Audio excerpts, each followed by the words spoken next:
ಓಂ ಸಹನಾವವತು ಸಹನೌ ಭುನಕ್ತು ಸಹ ವೀರ್ಯಂ ಕರವಾವಹೈ ತೇಜಸ್ವಿನಾವಧೀತಮಸ್ತು ಮಾ ವಿದ್ವಿಷಾವಹೈ. ಓಂ ಶಾಂತಿ ಶಾಂತಿ ಶಾಂತಿ. ಶ್ರೀಕೃಷ್ಣ ಸರ್ವೂ ನಿನ್ನ ಸೇವೆಯಾಗಲಿ ಸ್ವಾಮಿ. ಎಲ್ಲ ಆಧ್ಯಾತ್ಮ ಬಂಧುಗಳಿಗೂ ನಮಸ್ಕಾರ ಮತ್ತು ಶ್ರೀ ಚಿಕ್ಕಲಿಂಗೇಶ್ವರ ಸ್ವಾಮಿ ದೇವಸ್ಥಾನದ ಜ್ಞಾನಯಜ್ಞ ಶಾಲೆಗೆ ಸ್ವಾಗತ. ಧ್ವನಿ ಗುರುದೇವದಾಗಿರಲಿ, ವಿಚಾರ ಪರಮಾತ್ಮನದಾಗಿರಲಿ, ಹಾಗೂ ಇದು ನನ್ನದಲ್ಲದ ಕರ್ಮವಾಗಲಿ.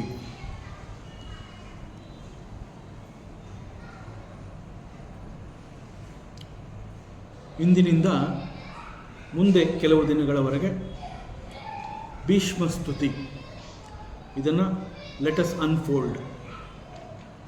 ಇದು ಭಾಗವತದಲ್ಲಿ ಫಸ್ಟ್ ಕ್ಯಾಂಟೋದಲ್ಲಿ ಬರುತ್ತೆ, 9ನೇ ಚಾಪ್ಟರ್ 9ನೇ ಅಧ್ಯಾಯದಲ್ಲಿ ಬರುತ್ತೆ. ಇದು ಎಕ್ಸ್ಕ್ಲೂಸಿವ್ಲಿ ಭೀಷ್ಮನ 11 ಶ್ಲೋಕಗಳು. ಮತ್ತು ಇದು ಭಾಗವತದಲ್ಲಿ ಕಾಣಿಸ್ಕೊಂಡ್ರೂ ಕೂಡ ಕೆಲವು ಸಂದರ್ಭಗಳನ್ನು ನಾವು ಅರ್ಥ ಮಾಡ್ಕೋಬೇಕಾದ್ರೆ ಭಗವದ್ಗೀತೆ ಹಾಗೂ ಮಹಾಭಾರತ ಇಲ್ಲಿಯ ಅನೇಕ ಪ್ರಸಂಗಗಳನ್ನು ನಾವು ನೆನಪು ಮಾಡ್ಕೋಬೇಕಾಗುತ್ತೆ. ಸೊ ಈ ಫಸ್ಟ್ ಕ್ಯಾಂಟೋ ಅಂತಂದರೆ ಭಾಗವತದ 1ನೆಯ ಸ್ಕಂದದಲ್ಲಿ ಒಟ್ಟು 9ನೇ ಅಧ್ಯಾಯದಲ್ಲಿ ಒಟ್ಟು 49 ಶ್ಲೋಕಗಳಿದೆ. ಅದರಲ್ಲಿ ಈ ಭೀಷ್ಮ ಸ್ತುತಿ ಎನ್ನುವಂತಹದ್ದು 32ನೇ ಶ್ಲೋಕದಿಂದ 42ನೇ ಶ್ಲೋಕ ಅಂತಂದರೆ ಒಟ್ಟು 11 ಶ್ಲೋಕಗಳು. So Bhishma has dedicated these 11 versus to lord Krishna. So ಇದು ಭಾಗವತದಲ್ಲಿ ಬರೋದರಿಂದ ಮಂಗಳಾಚರಣೆಯನ್ನು ಹೇಳಿ ಪ್ರಾರಂಭ ಮಾಡೋಣ. ಜನ್ಮಾದ್ಯಸ್ಯ ಯತೋನ್ಮಯಾದಿತರತಃ ಚಾರ್ತೇಷ್ವಭಿಘ್ನಸ್ವರಾಟ್ ತೇನೇ ಬ್ರಹ್ಮವೃದಾಯ ಆದಿಕವಯೇ ಮುಹ್ಯಂತಿ ಯತ್ಸೂರಯಃ ತೇಜೋ ವಾರಿಮೃದಾಂ ಯಥಾ ವಿನಿಮಯಃ ಯತ್ರ ತ್ರಿಸರ್ಗೋ ಮೃಷಾ ಧಾಮ್ನಾ ಸ್ವೇನ ಸದಾ ನಿರಸ್ತಕುಹಕಂ ಸತ್ಯಂ ಪರಂ ಧೀಮಹಿ ನಾರಾಯಣಂ ನಮಸ್ಕೃತ್ಯಂ ನರಂ ಚೈವ ನರೋತ್ತಮಂ ದೇವೀಂ ಸರಸ್ವತೀಂ ವ್ಯಾಸಂ ತತೋ ಜಯಮುದೀರಯೇತ್ ತತೋ ಜಯಮುದೀರಯೇತ್. ಭೀಷ್ಮ ಸ್ತುತಿ ಅಂತ ಹೇಳಿದಾಗ ಅನುಭವಿಗಳ ದೃಷ್ಟಿಯಲ್ಲಿ ವಾಟ್ ಈಸ್ ದಿಸ್ ಭೀಷ್ಮ ಸ್ತುತಿ? ಯಾವ ಸಮಯದಲ್ಲಿ ಭೀಷ್ಮಾಚಾರ್ಯ, ಪಿತಾಮಹ ಭೀಷ್ಮಾಚಾರ್ಯ ಪರಮಾತ್ಮನನ್ನು ಸ್ತುತಿ ಮಾಡ್ತಾನೆ ಎನ್ನುವಂತಹ ಪ್ರಶ್ನೆ ಬರುತ್ತೆ. ಬಟ್ ಆ್ಯಕ್ಚುಯಲ್ ಆಗಿ Bhishma is a great devotee of lord Krishna. So he is always A ಭಕ್ತ ಆಫ್ ಲಾರ್ಡ್ ಕೃಷ್ಣ. ಆದರೂ ಕೂಡ ಹೃದಯಪೂರ್ವಕವಾಗಿ ಮನಸ್ಸು ತುಂಬಿ ಅಂತ ಹೇಳ್ತೀವಿ ನಾವು. ಮನಸ್ಸು ತುಂಬಿ ಪರಮಾತ್ಮ ಶ್ರೀಕೃಷ್ಣನನ್ನು ಸ್ತುತಿ ಮಾಡುವಂತಹ ಸಮಯ. ಸೊ ಇದು ಯಾವ ಸಮಯ ಇರಬಹುದು ಅಂತಂದರೆ especially at the time of giving up his body ಅಂತಂದರೆ ಭೀಷ್ಮನ ಅಂತ್ಯಕಾಲ ಅನ್ನುವಂತಹದ್ದು ಸಮೀಪವಾಗಿರುತ್ತೆ. ಇದನ್ನು ಭೀಷ್ಮ ತಾನೇ ನಿರ್ಣಯ ಮಾಡಿಕೊಳ್ಳುವಂತಹ ಒಂದು ವರ ಅವನು ಪಡ್ಕೊಂಡಿರ್ತಾನೆ. ಸೊ ಅಂತ್ಯಕಾಲ ಅನ್ನುವಂತಹದ್ದನ್ನು ಭೀಷ್ಮ ತಾನೇ ಆರಿಸ್ಕೊಳ್ಳುವಂತಹ ಒಂದು ವರವನ್ನು ಅವನು ಪಡ್ಕೊಂಡಿರ್ತಾನೆ. ಸೊ ಈ ಒಂದು ಸಮಯದಲ್ಲಿ ಭೀಷ್ಮಾಚಾರ್ಯ ಶ್ರೀಕೃಷ್ಣನನ್ನು ಕುರಿತು ಅವನನ್ನು ಸ್ತುತಿ ಮಾಡ್ತಾನೆ. ಮತ್ತು ಒಬ್ಬ ಗುರು ಅಂತ ಹೇಳಿದಾಗ he is considered as god. ಗುರುರ್ ಬ್ರಹ್ಮ, ಗುರುರ್ ವಿಷ್ಣು, ಗುರುರ್ ದೇವೋ ಮಹೇಶ್ವರ ಅಂತ ಹೇಳಿ ಗುರುಸ್ತುತಿ ಅಂತ ಹೇಳಿ ನಾವು ಒಬ್ಬ ಗುರು ಅಂತಂದಾಗ ಅವನನ್ನು ನಾವು ಪರಮಾತ್ಮ ಅಂತ ಹೇಳ್ತೀವಿ. ಒಬ್ಬ ಗುರು ಅಂತ ಹೇಳಿದಾಗ he is not different from the ಪರಮಾತ್ಮ, he is not different from god. ಭಗವಂತನೇ ಗುರುವಿನ ರೂಪದಲ್ಲಿ ಭಕ್ತನನ್ನು ಉದ್ಧಾರ ಮಾಡೋದಕ್ಕೋಸ್ಕರವಾಗಿ ಕಾಣಿಸ್ಕೋತಾನೆ. ಒಬ್ಬ ಗುರು ಅಂತ ಹೇಳಿದಾಗ ಅವನಲ್ಲಿ ಜೀವಭಾವ ಇರುತ್ತಾ, ಅವನು ನಮ್ಮಂತೆಯೇ ಒಬ್ಬ ಮನುಷ್ಯ ಅನ್ನುವಂತಹದ್ದು ನಮ್ಮ ಸಾಮಾನ್ಯ ಮನಸ್ಸಿಗೆ ಬರುವಂತಹ ತಿಳುವಳಿಕೆ. ನಿಮ್ಮಂತೆಯೇ ಒಬ್ಬ ಗುರು ಕೂಡ ಒಬ್ಬ ಸಾಮಾನ್ಯ ಜೀವಿಯಂತೆ ಕಾಣಿಸ್ಕೊಂಡ್ರೂ ಕೂಡ ಭಗವಂತ ಅವನಲ್ಲಿ ತನ್ನ ಲೀಲೆಯನ್ನು ತೋರಿಸ್ತಾನೆ. ಒಬ್ಬ ಗುರು ಭಗವಂತನನ್ನು ಉದ್ಧಾರ ಮಾಡ್ತಾನೆ ಅಂತಂದರೆ ಆ ಉದ್ಧಾರ ಮಾಡುವಂತಹ ಶಕ್ತಿ ಇರೋದು ಪರಮಾತ್ಮನಿಗೆ ಮಾತ್ರ. ಆದರೆ ಒಬ್ಬ ಗುರು ಆ ರೀತಿ ಮಾಡ್ತಾನೆ ಅಂತಂದಾಗ ಆ ಗುರುವಿನಲ್ಲಿ ಪರಮಾತ್ಮನ ಪ್ರವೇಶ ಆಗಿರುತ್ತೆ. So this is both karunya and anugraha of guru and also Bhagavan. So it is nothing but the mahime and leele of Bhagavanta. So ಗುರುವಿನ ದರ್ಶನ ಅಂತ ಹೇಳ್ತೀವಿ. ಸೊ ಗುರುವಿನ ದರ್ಶನ ಅಂತಂದರೆ ಇಟ್ಸ್ ನಥಿಂಗ್ ಬಟ್ ದಿ ಭಗವಂತನ ದರ್ಶನ.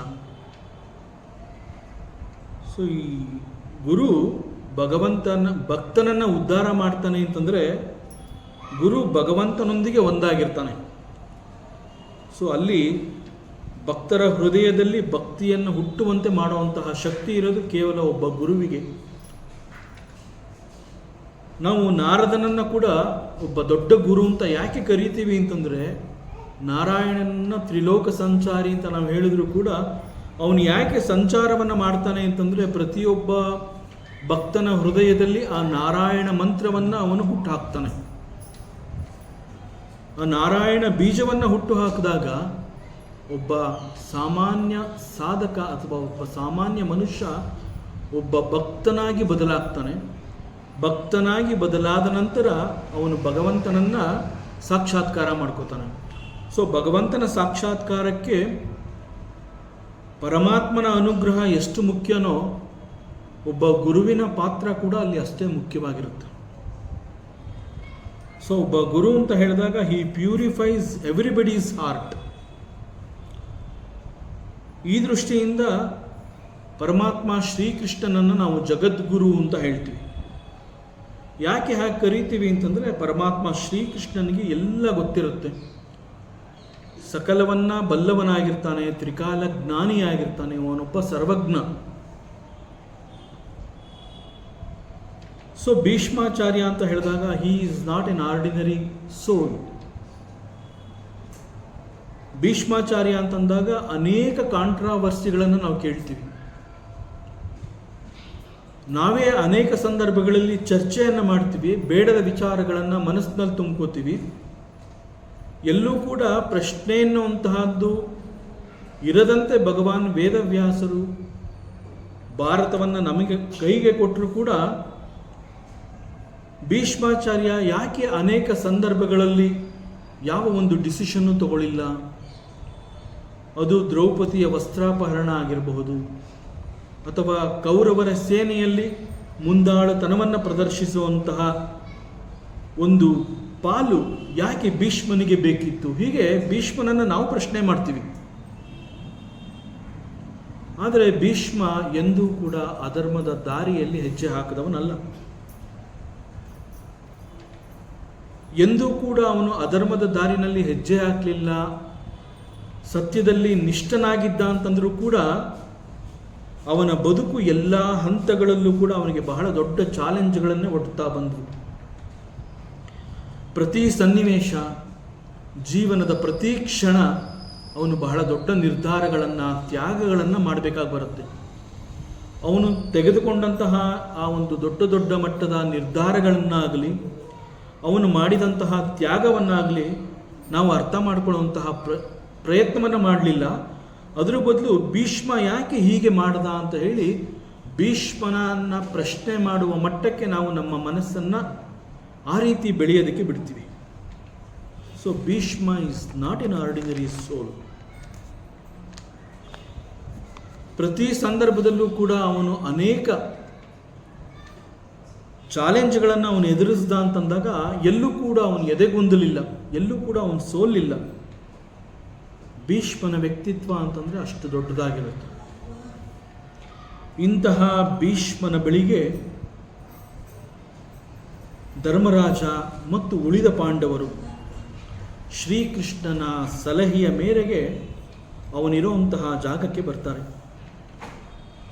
ಸಮಯ ಮತ್ತು ಸಂದರ್ಭ ಹೇಗೆ ಅಂತಂದರೆ, ಮಹಾಭಾರತದ ಯುದ್ಧ ಮುಗಿದಿರುತ್ತೆ. ಯುದ್ಧದಲ್ಲಿ ಪಾಂಡವರಿಗೆ ಗೆಲುವು ಸಿಕ್ತು ಅನ್ನೋದಕ್ಕಿಂತ ಧರ್ಮಕ್ಕೆ ಗೆಲುವು ಸಿಕ್ಕಿದೆ ಎನ್ನುವಂತಹದ್ದು ಸತ್ಯ. ಆದ್ದರಿಂದ ಯುದ್ಧದಲ್ಲಿ ಧರ್ಮಕ್ಕೆ ಜಯ ಸಿಕ್ಕಿರುತ್ತೆ. ಪಾಂಡವರು ಯುದ್ಧವನ್ನು ಆ ಮೂಲಕ ಗೆದ್ದಿರ್ತಾರೆ. ಪರಿಸ್ಥಿತಿಗೆ ಕಟ್ಟು ಬಿದ್ದು ಭೀಷ್ಮ ಪಿತಾಮಹ ಕೌರವರ ಪರ ನಿಂತು ಯುದ್ಧವನ್ನು ಮಾಡಿರ್ತಾನೆ. ಯುದ್ಧ ಮುಗಿದಿರುತ್ತೆ. ಬಟ್ ಭೀಷ್ಮನ ಇಡೀ ದೇಹ ಬಾಣಗಳಿಂದ ಚುಚ್ಚಿರುತ್ತೆ. Bhishma he was laying on the bed of arrows. ಅದನ್ನು ಶರಶಯ್ಯೆ ಅಂತ ಹೇಳ್ತಾರೆ. ಶರಶಯ್ಯೆಯ ಮೇಲೆ ಅವನು ಮಲಗಿರ್ತಾನೆ. ದೇಹದ ಎಲ್ಲ ಭಾಗಗಳಲ್ಲಿ ಅರ್ಜುನ ಬಿಟ್ಟಂತಹ ಬಾಣಗಳು ಚುಚ್ಚಿರುತ್ತೆ. ದೇಹದ ಎಲ್ಲ ಭಾಗದಲ್ಲಿ ಗಾಯಗಳಾಗಿರುತ್ತೆ. ರಕ್ತ ಹೊರಚಿಮ್ತಾ ಇರುತ್ತೆ. ಹೀಗೆ ಬಾಣದ ಮಂಚದ ಮೇಲೆ ಅವನು ಮಲಗಿರ್ತಾನೆ. ಬಾಣದ ಮಂಚದ ಮೇಲೆ ಅವನು ಮಲಗಿದ್ದಾಗ ಅವನ ತಲೆಯ ಭಾಗ ನೇತಾಡಬಾರ್ದು ಅಂತ ಹೇಳಿ ಮತ್ತೆ ಅರ್ಜುನ ಮತ್ತೆ 3 ಬಾಣಗಳನ್ನು ಬಿಟ್ಟು ನೇರವಾಗಿ ಅವನ ಕುತ್ತಿಗೆಯನ್ನು ಸೀಳ್ಕೊಂಡು ಬಂದು ಅದು ಅವನ ತಲೆಗೆ ಸಪೋರ್ಟ್ ಕೊಟ್ಟಿರುತ್ತೆ. ಭೀಷ್ಮನ ಪರಿಸ್ಥಿತಿ ಇರುತ್ತೆ. ಹೆಚ್ಚು ಕಲ್ಪನೆ ಮಾಡ್ತಾ ನಾವು ಈ ಭೀಷ್ಮ ಸ್ತುತಿಯನ್ನು ನಾವು ಅಭ್ಯಾಸ ಮಾಡಬೇಕಾಗುತ್ತೆ. ಸೊ ಭೀಷ್ಮನ ದೇಹ ನಿತ್ರಾಣವಾಗಿರುತ್ತೆ. ದೇಹ ನಿತ್ರಾಣವಾಗಿರುತ್ತೆ ಅಂತಂದರೆ ದೇಹದಲ್ಲಿ ಶಕ್ತಿ ಇಲ್ಲ. ದೇಹದಲ್ಲಿ ಶಕ್ತಿ ಇಲ್ಲ, ಬಟ್ ದೇಹದಲ್ಲಿ ಪ್ರಾಣ ಇರುತ್ತೆ. ದೇಹದಲ್ಲಿ ಶಕ್ತಿ ಇಲ್ಲದೆ ಹೋದರೂ ಕೂಡ ಪ್ರಾಣ ಯಾಕೆ ಇರುತ್ತೆ ಅಂತಂದರೆ, ಭೀಷ್ಮನಿಗೆ ಇಚ್ಛಾಮರಣಿ ಅಂತ ಹೇಳಿ ಅವನಿಗೆ ಒಂದು ವರ ಸಿಕ್ಕಿರುತ್ತೆ. ತಾನು ಬಯಸಿದಾಗ ಅವನು ಮರಣವನ್ನು ಅಪ್ಪಬಹುದು ಅಂತಂದರೆ, ಎಲ್ಲಿಯವರೆಗೆ ತಾನು ಬದುಕಬೇಕು ಅಂತ ಅವನು ಆಸೆ ಪಟ್ಟಿರ್ತಾನೆ ಅಲ್ಲಿಯವರೆಗೆ ಅವನ ಬಳಿಗೆ ಮರಣ ಅನ್ನುವಂಥದ್ದು ಬರೋದಕ್ಕೆ ಸಾಧ್ಯ ಇಲ್ಲ. ಅಂತಹ ಒಂದು ವರವನ್ನು ಅವನು ಪಡ್ಕೊಂಡಿರ್ತಾನೆ. ಸೊ ಈ ಅರ್ಥದಲ್ಲಿ ಬಾಣಗಳಿಂದ ಚುಚ್ಚಲ್ಪಟ್ಟ ದೇಹವನ್ನು ಅವನು ಹೊಂದಿ ಶರಶಯ್ಯ ಮೇಲೆ ಮಲಗಿರ್ತಾನೆ. ದೇಹ ನಿತ್ರಾಣವಾಗಿರುತ್ತೆ. ದೇಹದಲ್ಲಿ ಶಕ್ತಿ ಇರಲ್ಲ, ಆದರೆ ದೇಹದಲ್ಲಿ ಪ್ರಾಣ ಇರುತ್ತೆ.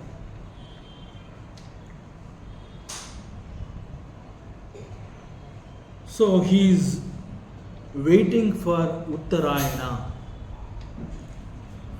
ಈ ಒಂದು ಉತ್ತರಾಯಣ ಪುಣ್ಯಕಾಲವನ್ನು ಅವನು ಹೀ ಈಸ್ ಎಕ್ಸ್ಪೆಕ್ಟಿಂಗ್. ಸೊ ಈ ಒಂದು ಎಕ್ಸ್ಪೆಕ್ಟೇಷನಲ್ಲಿ ಭೀಷ್ಮ ಇದ್ದಾನೆ ಎನ್ನುವಂತಹ ಒಂದು ವಿಚಾರ ಈ ಒಂದು ಸಂದರ್ಭವನ್ನು ಉಪಯೋಗಿಸಿಕೊಂಡು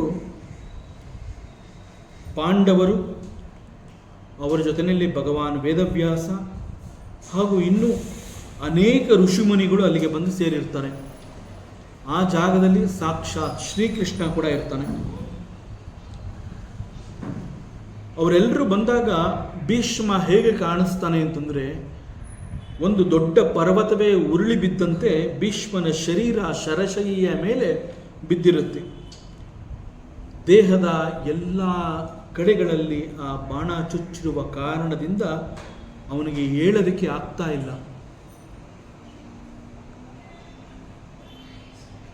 ತನ್ನನ್ನು ಈ ಸಮಯದಲ್ಲಿ ನೋಡೋದಕ್ಕೆ ಬಂದಿರುವಂತಹ ಅವರೆಲ್ಲರನ್ನ ಕಂಡು ಅಲ್ಲಿ ಪಾಂಡುಪುತ್ರರಿರ್ತಾರೆ, ಭಗವಾನ್ ವೇದವ್ಯಾಸ ಇರ್ತಾನೆ, ಶ್ರೀಕೃಷ್ಣ ಕೂಡ ಅಲ್ಲಿರ್ತಾನೆ. ಅವರೆಲ್ಲರನ್ನ ನೋಡ್ತಾನೆ ಭೀಷ್ಮ. ನೋಡಿದಾಗ ಅವನ ಪ್ರತಿಕ್ರಿಯೆ ಹೇಗಿರುತ್ತೆ ಅಂತಂದರೆ, ದೇಹದ ಎಲ್ಲ ಭಾಗದಲ್ಲಿ ಬಾಣಗಳು ಚುಚ್ಚಿರೋದ್ರಿಂದ ದೇಹದಲ್ಲಿರುವಂತಹ ಎಲ್ಲ ರಕ್ತಗಳು ಹೊರಚಲ್ಲಿರುತ್ತೆ. ದೇಹದಲ್ಲಿ ರಕ್ತವೇ ಇಲ್ಲ ಅಂತಂದಾಗ ಆ ದೇಹ ನಿತ್ರಾಣಗೊಂಡಿರೋದ್ರಲ್ಲಿ ಆಶ್ಚರ್ಯ ಇಲ್ಲ. ದೇಹದಲ್ಲಿ ಶಕ್ತಿ ಇಲ್ಲ. ದೇಹದಲ್ಲಿ ಶಕ್ತಿ ಇಲ್ಲ ಅಂತಂದಾಗ ಅಲ್ಲಿ ಯಾವ ಪ್ರತಿಕ್ರಿಯೆ ಹೊರಗಡೆ ಬರಬಹುದು? ಭೀಷ್ಮ ಪಿತಾಮಹ ಅತ್ಯಂತ ಹೆಚ್ಚು ಪ್ರೀತಿಸುವಂತಹ ಮೊಮ್ಮಕ್ಕಳುಗಳು ಅವನ ಕಣ್ಣೆದುರಿಗೆ ಕಾಣ್ತಾ ಇದ್ದಾರೆ. ಅವನು ಇಷ್ಟಪಟ್ಟಂತಹ ಸಾಕ್ಷಾತ್ ಅವನ ಪರಮದೈವ ಶ್ರೀಕೃಷ್ಣ ಪರಮಾತ್ಮ ಇದ್ದಾನೆ,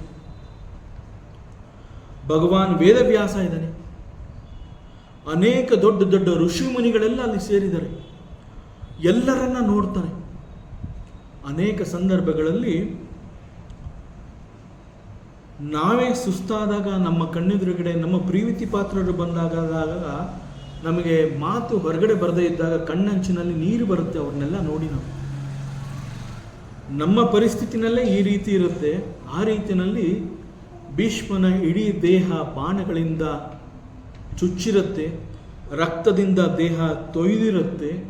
ಎಲ್ಲ ದೇಹದಲ್ಲಿದ್ದಂತಹ ಎಲ್ಲ ರಕ್ತ ಹೊರಚಲ್ಲಿ ದೇಹ ನಿತ್ರಾಣವಾಗಿದ್ದಾಗ ಅವನು ಈ ತನ್ನ ಬಾಂಧವರನ್ನ, ತನ್ನ ಇಷ್ಟಪಟ್ಟಂತಹ ಆ ಎಲ್ಲರನ್ನ ನೋಡಿದಾಗ ಯಾವ ಪ್ರತಿಕ್ರಿಯೆಯನ್ನು ಅವನಿಗೆ ಕೊಡಕ್ಕಾಗಲಿಲ್ಲ. ಕಣ್ಣಿನಿಂದ ಅವರೆಲ್ಲರನ್ನ ಸ್ವಾಗತಿಸ್ತಾನೆ. ಕೇವಲ ಆ ಕಣ್ಣಿನಿಂದ ಹೊರಬಂದಂತಹ ಭಾವನೆಗಳು ಅವರೆಲ್ಲರಿಗೆ ಸ್ವಾಗತವನ್ನು ಕೋರುತ್ತೆ. ಹಾಗೂ ತುಟಿಯಂಚಿನಲ್ಲಿ ನಗು ನಗುತ್ತಾ ಅವರೆಲ್ಲರನ್ನ ಬರಮಾಡ್ಕೋತಾನೆ, ಅವರೆಲ್ಲರಿಗೂ ಗೌರವವನ್ನು ಕೊಡ್ತಾನೆ. ಈ ಒಂದು ದೃಶ್ಯವನ್ನ, ಈ ಒಂದು ಸಂದರ್ಭವನ್ನ ಅಲ್ಲಿ ಬಂದಿರೋಂತಹವರೆಲ್ಲರೂ ನೋಡ್ತಾರೆ. ಪಾಂಡವರು ನೋಡ್ತಾರೆ. ಪಾಂಡವರು ಪಿತಾಮಹನಿಗೆ ನಮಸ್ಕಾರವನ್ನು ಮಾಡ್ತಾರೆ. ಅವರು ನಮಸ್ಕಾರವನ್ನು ಮಾಡಿದಾಗ ತನ್ನ ಮೊಮ್ಮಕ್ಕಳನ್ನು ನೋಡಿ ಅವನ ಕಣ್ಣುಗಳಲ್ಲಿ ಮತ್ತಷ್ಟು ನೀರು ಜಿನುಗತ್ತೆ. ಅನುಕಂಪ ಮತ್ತು ಪ್ರೀತಿ ಹೆಚ್ಚಾಗತ್ತೆ. ಮೊಮ್ಮಕ್ಕಳ ಬಗ್ಗೆ ಬಹಳ ಹೆಮ್ಮೆ. ಎಸ್ಪೆಷಲಿ ಪಾಂಡುಪುತ್ರರು ಅಂತ ಹೇಳಿದಾಗ ಭೀಷ್ಮ ಪಿತಾಮಹನಿಗೆ ಎಲ್ಲಿಲ್ಲದಂತಹ ಪ್ರೀತಿ. ಎಷ್ಟು ಕಾಂಟ್ರಾವರ್ಸಿ ಅಂತಂದರೆ, ಪಾಂಡುಪುತ್ರರನ್ನ ಇಷ್ಟೊಂದು ಪ್ರೀತಿಸುವಂತಹ ಭೀಷ್ಮ ಪಿತಾಮಹ ಯುದ್ಧ ಅಂತ ಬಂದಾಗ ಯುದ್ಧದಲ್ಲಿ ಕೌರವರ ಜೊತೆ ಇದ್ದು ಯುದ್ಧವನ್ನು ಮಾಡ್ತಾನೆ. ಯುದ್ಧದಲ್ಲಿ ಅವರ ಎದುರಾಗಿ ನಿಂತು ಯುದ್ಧವನ್ನು ಮಾಡ್ತಾನೆ. In spite of that his understanding with the Pandavas is so great. ಬಹಳ ಸಂತೋಷದಿಂದ ಅವರುಗಳೆಲ್ಲ ಭೀಷ್ಮನ ಜೊತೆಗೆ ಮಾತನಾಡ್ತಾರೆ. ಅವರೆಲ್ಲರ ಮಾತುಗಳನ್ನು ಭೀಷ್ಮ ಪಿತಾಮಹ ಕೇಳಿಸ್ಕೊತಾನೆ. ಪಾಂಡುಪುತ್ರರು ಬಹಳ ಚಿಕ್ಕ ವಯಸ್ಸಿನಿಂದಲೇ ಹೇಗೆ ನಿಂದನೆಗೆ ಒಳಗಾಗಿರ್ತಾರೆ ಎನ್ನುವಂತಹದ್ದು ಭೀಷ್ಮ ಪಿತಾಮಹನಿಗೆ ತಿಳಿದಿರುತ್ತೆ. ಸಾಕಷ್ಟು ಕಷ್ಟಪಟ್ಟು ಅವರು ಬೆಳೀತಾರೆ. ಪಾಂಡವರು ಅನುಭವಿಸಿದಂತಹ ಆ ಎಲ್ಲ ಸಂಕಷ್ಟಗಳನ್ನು, ಅವಮಾನ ಅವೆಲ್ಲವೂ ಭೀಷ್ಮನಿಗೆ ತಿಳಿದು ಬಂದಿರುತ್ತೆ. ಬಟ್ ಅವನು ನಿಸ್ಸಹಾಯಕ. ಆದರೆ ಪಾಂಡವರ ಪುಣ್ಯ ಏನು ಅಂತಂದರೆ, ಪಾಂಡವರ ಜೊತೆಯಲ್ಲಿ ಸದಾಕಾಲ ಪರಮಾತ್ಮ ಶ್ರೀಕೃಷ್ಣ ಅವರ ಜೊತೆ ಇದ್ದು ಪ್ರತಿ ಹಂತದಲ್ಲೂ ಅವರನ್ನು ಕಾಯ್ತಾ ಇದ್ದ. ಕೃಷ್ಣನ ಈ ಒಂದು ಸಪೋರ್ಟ್ ಅನ್ನುವಂತಹದ್ದು ಇಲ್ಲದೆ ಹೋಗಿದ್ದರೆ ಪಾಂಡವರು ಮತ್ತಷ್ಟು ಅವರ ಪರಿಸ್ಥಿತಿ ಭೀಕರವಾಗ್ತಾ ಇತ್ತು. ಕೇವಲ ಪಾಂಡವರು ಮಾತ್ರ ಅಲ್ಲ, ಅವರ ಜೊತೆಯಲ್ಲಿ ಕುಂತಿ ಕೂಡ ಅನೇಕ ಕಷ್ಟಗಳನ್ನು ಅವರೊಟ್ಟಿಗೆ ನಿಂತು ಎದುರಿಸ್ತಾಳೆ. ಸೊ ಕುಂತಿ ಅಂತಂದರೆ ಶಿ ಈಸ್ ಎ ರಾಜಮಾತೆ. ಸೊ ಇವೆಲ್ಲವೂ ಭೀಷ್ಮನಿಗೆ ಗೊತ್ತಿರುತ್ತೆ. ಕುಂತಿ ಈಸ್ ರಾಜಮಾತೆ, ಪಾಂಡುಪುತ್ರರು ಸಿಂಹಾಸನದಲ್ಲಿ ಇರಬೇಕಾಗಿತ್ತು, ಅವರು ರಾಜ್ಯವನ್ನು ಆಳಬೇಕಾಗಿತ್ತು. ಇದೆಲ್ಲವೂ ಭೀಷ್ಮನಿಗೆ ತಿಳಿದು ಬಂದಿರುತ್ತೆ. But he was helpless. ಯುದ್ಧ ವಾಸ್ ಅನಿವಾರ್ಯ. ಆ ಯುದ್ಧವನ್ನು ತಡೆಯೋದಕ್ಕೆ ಸಾಧ್ಯವೇ ಇಲ್ಲ. ಶ್ರೀಕೃಷ್ಣನ ಸಂಧಾನ ಕೂಡ ಮುರಿದು ಬಿದ್ದಿರುತ್ತೆ. ಸೊ ಯಾವಾಗ ಶ್ರೀಕೃಷ್ಣನ ಸಂಧಾನ ಮುರಿದು ಬೀಳುತ್ತೆ, ಸೊ ಯುದ್ಧ ಈಸ್ ಡಿಸೈಡೆಡ್. ಯುದ್ಧ ಅನ್ನುವಂತಹದ್ದು ಅನಿವಾರ್ಯ. ಯಾಕೆ ಅಂತಂದರೆ ದುರ್ಯೋಧನ ಯಾರ ಮಾತನ್ನು ಕೂಡ ಕೇಳಲಿಲ್ಲ. ಸೊ ಯುದ್ಧ ವಾಸ್ ಅನಿವಾರ್ಯ. ಸೊ ಇವೆಲ್ಲ ಭೀಷ್ಮ ಈ ಪಾಂಡವರನ್ನು ನೋಡಿದಾಗ ಅವನ ಮುಖದಲ್ಲಿ ಹೊರಹೊಮ್ಮಿದಂತಹ ಭಾವನೆಗಳು ಈ ಎಲ್ಲ ಘಟನೆಗಳನ್ನು ಪ್ರತಿಯೊಬ್ಬರೂ ನೆನಪು ಮಾಡಿಕೊಳ್ಳುವಂತೆ ಅವನ ಭಾವನೆ ಹೊರಗಡೆ ಬಂದಿದೆ. ಭೀಷ್ಮನ ಪ್ರತಿಕ್ರಿಯೆ ಅಂತಂದರೆ ಅವನಿಗೆ ಇನ್ಯಾವ ರೀತಿಯ ಶಕ್ತಿನೇ ಇರಲಿಲ್ಲ. ಕೇವಲ ಅವರೆಲ್ಲರನ್ನ ನೋಡಿದಾಗ ಆ ಮುಖದಲ್ಲಿ ಆದಂತಹ ಬದಲಾವಣೆಗಳು ಈ ಎಲ್ಲ ಘಟನೆಗಳನ್ನು ಎಲ್ಲರಿಗೂ ನೆನಪು ಮಾಡಿಕೊಳ್ಳೋ ಮಟ್ಟಿಗೆ ಅವನ ಭಾವನೆಯನ್ನು ಹೊರಗಡೆ ಹಾಕುತ್ತೆ. ಸೊ ಭೀಷ್ಮನ ಈ ಭಾವನೆಯನ್ನು ಧರ್ಮರಾಜ ಗಮನಿಸಿದಾಗ ಭೀಷ್ಮ ಎಷ್ಟು ಸಂಕಟವನ್ನು ಪಡ್ತಾ ಇದ್ದಾನೆ ಎನ್ನುವಂತಹದ್ದು ಆ ಯುಧಿಷ್ಠಿರನಿಗೆ ಗೊತ್ತಾಗುತ್ತೆ. ಪಿತಾಮಹ ಭೀಷ್ಮನನ್ನು ಸಮಾಧಾನದ ಮಾತುಗಳಿಂದ ಕನ್ವಿನ್ಸ್ ಮಾಡುವಂತಹ ಪ್ರಯತ್ನವನ್ನು ಯುಧಿಷ್ಠಿರ ಮಾಡ್ತಾನೆ. ಯುಧಿಷ್ಠಿರನ ಅನೇಕ ಪ್ರಶ್ನೆಗಳಿಗೆ ಉತ್ತರವನ್ನು ಈ ಸಂದರ್ಭದಲ್ಲಿ ಭೀಷ್ಮ ಪಿತಾಮಹ ಕೊಡ್ತಾನೆ. ಈ ಸಂದರ್ಭದಲ್ಲಿ ಯುಧಿಷ್ಠಿರನಿಗೆ ಒಂದು ರೀತಿಯ ಗಿಲ್ಟ್ ಕಾಡುತ್ತೆ. ಕೇವಲ ಒಂದು ಸಿಂಹಾಸನದ ಆಸೆಯ ಕಾರಣದಿಂದ ಈ ಯುದ್ಧಕ್ಕೆ ನಾನು ಪ್ರಚೋದನೆಯನ್ನು ಕೊಟ್ಬಿಟ್ನ, ನಾನು ಚಕ್ರವರ್ತಿ ಆಗಬೇಕು, ನಾನು ಮಹಾರಾಜ ಆಗಬೇಕು, ಈ ರಾಜ್ಯವನ್ನು ನಾನು ಆಳಬೇಕು ಅನ್ನುವಂತಹ ಒಂದು ಆಸೆ ಇಷ್ಟು ದೊಡ್ಡ ಯುದ್ಧದ ಎಫೆಕ್ಟ್ನಲ್ಲಿ ಎಷ್ಟು ಜನಗಳು, ಬಂಧು ಬಾಂಧವರು, ಸ್ನೇಹಿತರು, ಪ್ರತಿಯೊಬ್ಬರು ಯಾರೂ ಉಳಿಲಿಲ್ಲ ಯುದ್ಧದಲ್ಲಿ. 18 ಲಕ್ಷ ಅಕ್ಷೋಹಿಣಿ ಸೈನ್ಯದಲ್ಲಿ 5 ಜನ ಪಾಂಡವರನ್ನು ಬಿಟ್ಟರೆ ಯಾರೂ ಉಳಿಲಿಲ್ಲ. ಇಷ್ಟು ಜನರ ಸಾವಿಗೆ ನಾನು ಕಾರಣನಾಗಿ ಹೋದ್ನ? ಇದಕ್ಕೆಲ್ಲ ನಾನು ಸಿಂಹಾಸನದ ಮೇಲೆ ಆಸೆ ನನ್ನಲ್ಲಿ ಈ ಒಂದು ಪ್ರಚೋದನೆಗೆ ಮುಂದೆ ಮಾಡ್ತಾ ನನ್ನನ್ನು, ಹೀಗೆ ಅವನಿಗೆ ಬಹಳ ದೊಡ್ಡ ಗಿಲ್ಟ್ ಕಾಡುತ್ತೆ. ಅವನು ಈ ಸಂಕಟವನ್ನು ಅನುಭವಿಸ್ತಾ ಇರುವಂತಹದ್ದು ಭೀಷ್ಮ ಪಿತಾಮಹನಿಗೆ ಗೊತ್ತಾಗುತ್ತೆ.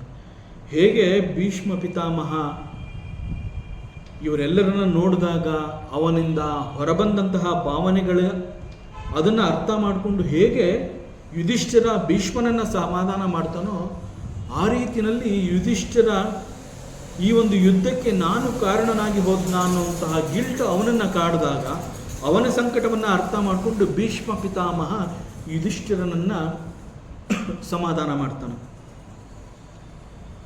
ಅವನಿಗೆ ಧೈರ್ಯವನ್ನು, ಹುಮ್ಮಸ್ಸನ್ನು ತುಂಬುತ್ತಾನೆ ಮತ್ತು ಆಡಳಿತಕ್ಕೆ ಸಂಬಂಧಪಟ್ಟಂತೆ ಅನೇಕ ಉಪದೇಶಗಳನ್ನು ಈ ಸಂದರ್ಭದಲ್ಲಿ ಆ ಮರಣದ ಸಮಯದಲ್ಲಿ ಶರಶಯ್ಯ ಮೇಲೆ ಮಲಗಿರುವಂತಹ ಭೀಷ್ಮ ಪಿತಾಮಹ ಆ ಸಂದರ್ಭದಲ್ಲಿ ಯುಧಿಷ್ಠಿರನಿಗೆ ಬೇಕಾಗಿರುವಂತಹ ಎಲ್ಲ ರೀತಿಯ ಉಪದೇಶವನ್ನು ಕೂಡ ಕೊಡ್ತಾನೆ. ಇದೆಲ್ಲದರ ಜೊತೆಗೆ the presence of the lord Shri Krishna, it was the most happiest thing for the dying person Bhishmacharya. ಆ ಸಮಯದಲ್ಲಿ ಕಣ್ಣೆದುರಿಗೆ ದರ್ಶನವನ್ನು ಕೊಟ್ಟ ಪರಮಾತ್ಮನ ಕಾರಣದಿಂದ ಅಲ್ಲಿಯವರೆಗೆ ಅನುಭವಿಸ್ತಾ ಇದ್ದಂತಹ ನೋವು ಕ್ಷಣ ಮಾತ್ರದಲ್ಲಿ ನಾಶವಾಗಿ ಹೋಗುತ್ತೆ. ನಾವು ಅನೇಕ ಸಂದರ್ಭಗಳಲ್ಲಿ ಕೃಪಾದೃಷ್ಟಿ ಅನ್ನುವ ಪದವನ್ನು ಉಪಯೋಗಿಸಿ ನಾವು ಮಾತನಾಡ್ತೀವಿ. The actual meaning of kripadrishti is, Bhishma ಇಡೀ ದೇಹ ಬಾಣಗಳಿಂದ ಚುಚ್ಚಿಕೊಂಡಿರುತ್ತೆ, ಮಲಗಿರ್ತಾನೆ, ನೋವನ್ನು ಅನುಭವಿಸ್ತಾ ಇರ್ತಾನೆ. ಆ ನೋವು ಎಷ್ಟು ಮಟ್ಟಿಗಿದೆ ಅಂತ ಹೇಳ್ಕೊಳ್ಳುವಂತಹ ಶಕ್ತಿ ಕೂಡ ಅವನಲ್ಲಿರೋದಿಲ್ಲ. ಆದರೆ ಆ ಕೊನೆಯ ಘಟ್ಟದಲ್ಲಿ ಪರಮಾತ್ಮ ಶ್ರೀಕೃಷ್ಣ ಅಲ್ಲಿಗೆ ಬಂದಾಗ ಭೀಷ್ಮ ಶ್ರೀಕೃಷ್ಣನನ್ನು ನೋಡ್ತಾನೆ.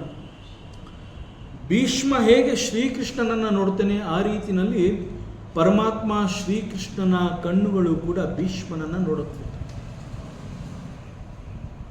ಭೀಷ್ಮ ಶ್ರೀಕೃಷ್ಣನನ್ನು ನೋಡಿದಾಗ ಏನಾಯಿತು? Not required. ಬಟ್ ಕೃಷ್ಣನ ಕಣ್ಣುಗಳು ಭೀಷ್ಮನನ್ನು ನೋಡಿದಾಗ ಅಲ್ಲಿಯವರೆಗೆ ಅನುಭವಿಸ್ತಾ ಇದ್ದಂತಹ ಆ ನೋವು ಸಂಪೂರ್ಣವಾಗಿ ನಾಶವಾಗೋಯಿತು. This is called the kripadrishti. So ಭಗವಂತನ ಅನುಗ್ರಹ ಮತ್ತು ಅವನ ಕಾರುಣ್ಯ ಅಂತಂದರೆ ಅದು ಹಾಗೆ. ಆ ಕ್ಷಣದಲ್ಲಿ ಸಂಪೂರ್ಣವಾಗಿ ಅವನ ನೋವು ಶಮನವಾಯಿತು ಅಂತ ಹೇಳಿದಾಗ ದೇಹದಿಂದ ಬಾಣಗಳು ಉರುಳಿ ಕೆಳಗೆ ಬೀಳಲಿಲ್ಲ. ಚುಚ್ಚಿದ ಬಾಣಗಳು ಭೀಷ್ಮನನ್ನು ಚುಚ್ಚುತ್ತಲೇ ಇದ್ವು, ರಕ್ತ ಜಿನುಗುತ್ತಲೇ ಇದ್ವು, ಏಳಕ್ಕಾಗಲಿಲ್ಲ. ದೇಹ ನಿತ್ರಾಣವಾಗಿದೆ, ದೇಹದಲ್ಲಿ ಶಕ್ತಿ ಇಲ್ಲ. But Bhishma started experiencing the painless situation. This is the ಕಾರುಣ್ಯ ಆಫ್ ಭಗವಾನ್. ಸೊ ಯಾವ ಕ್ಷಣದಲ್ಲಿ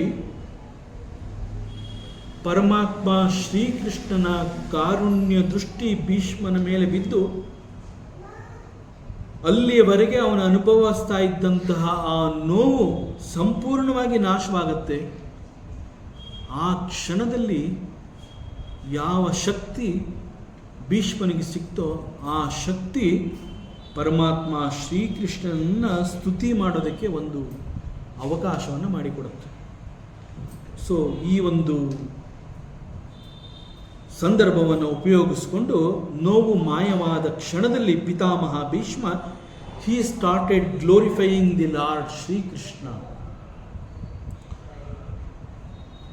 ಸೊ ಮರಣದ ಸಮಯದಲ್ಲಿ ಪರಮಾತ್ಮನನ್ನು ಸ್ತುತಿ ಮಾಡಿದಂತಹ ಭೀಷ್ಮನ ಈ ಮಾತುಗಳನ್ನು ಭೀಷ್ಮ ಸ್ತುತಿ ಅಂತ ಕರೀತಾರೆ. ಶರಶೈಲಿಯಲ್ಲಿದ್ದು ನೋವನ್ನು ಅನುಭವಿಸ್ತಾ ಇದ್ದಂತಹ ಸಂದರ್ಭದಲ್ಲಿ ಅವನು ಯುಧಿಷ್ಠಿರನಿಗೆ ಅನೇಕ ಉಪದೇಶಗಳನ್ನು, ಅನೇಕ ರಹಸ್ಯವನ್ನು ಹಾಗೂ ಅವನ ಅನೇಕ ಪ್ರಶ್ನೆಗಳಿಗೆ ಉತ್ತರವನ್ನು ಕೊಡ್ತಾನೆ. ಭೀಷ್ಮನಲ್ಲಿ ಇಂತಹ ಒಂದು ಶಕ್ತಿ ಇದೆ ಎನ್ನುವಂತಹದ್ದು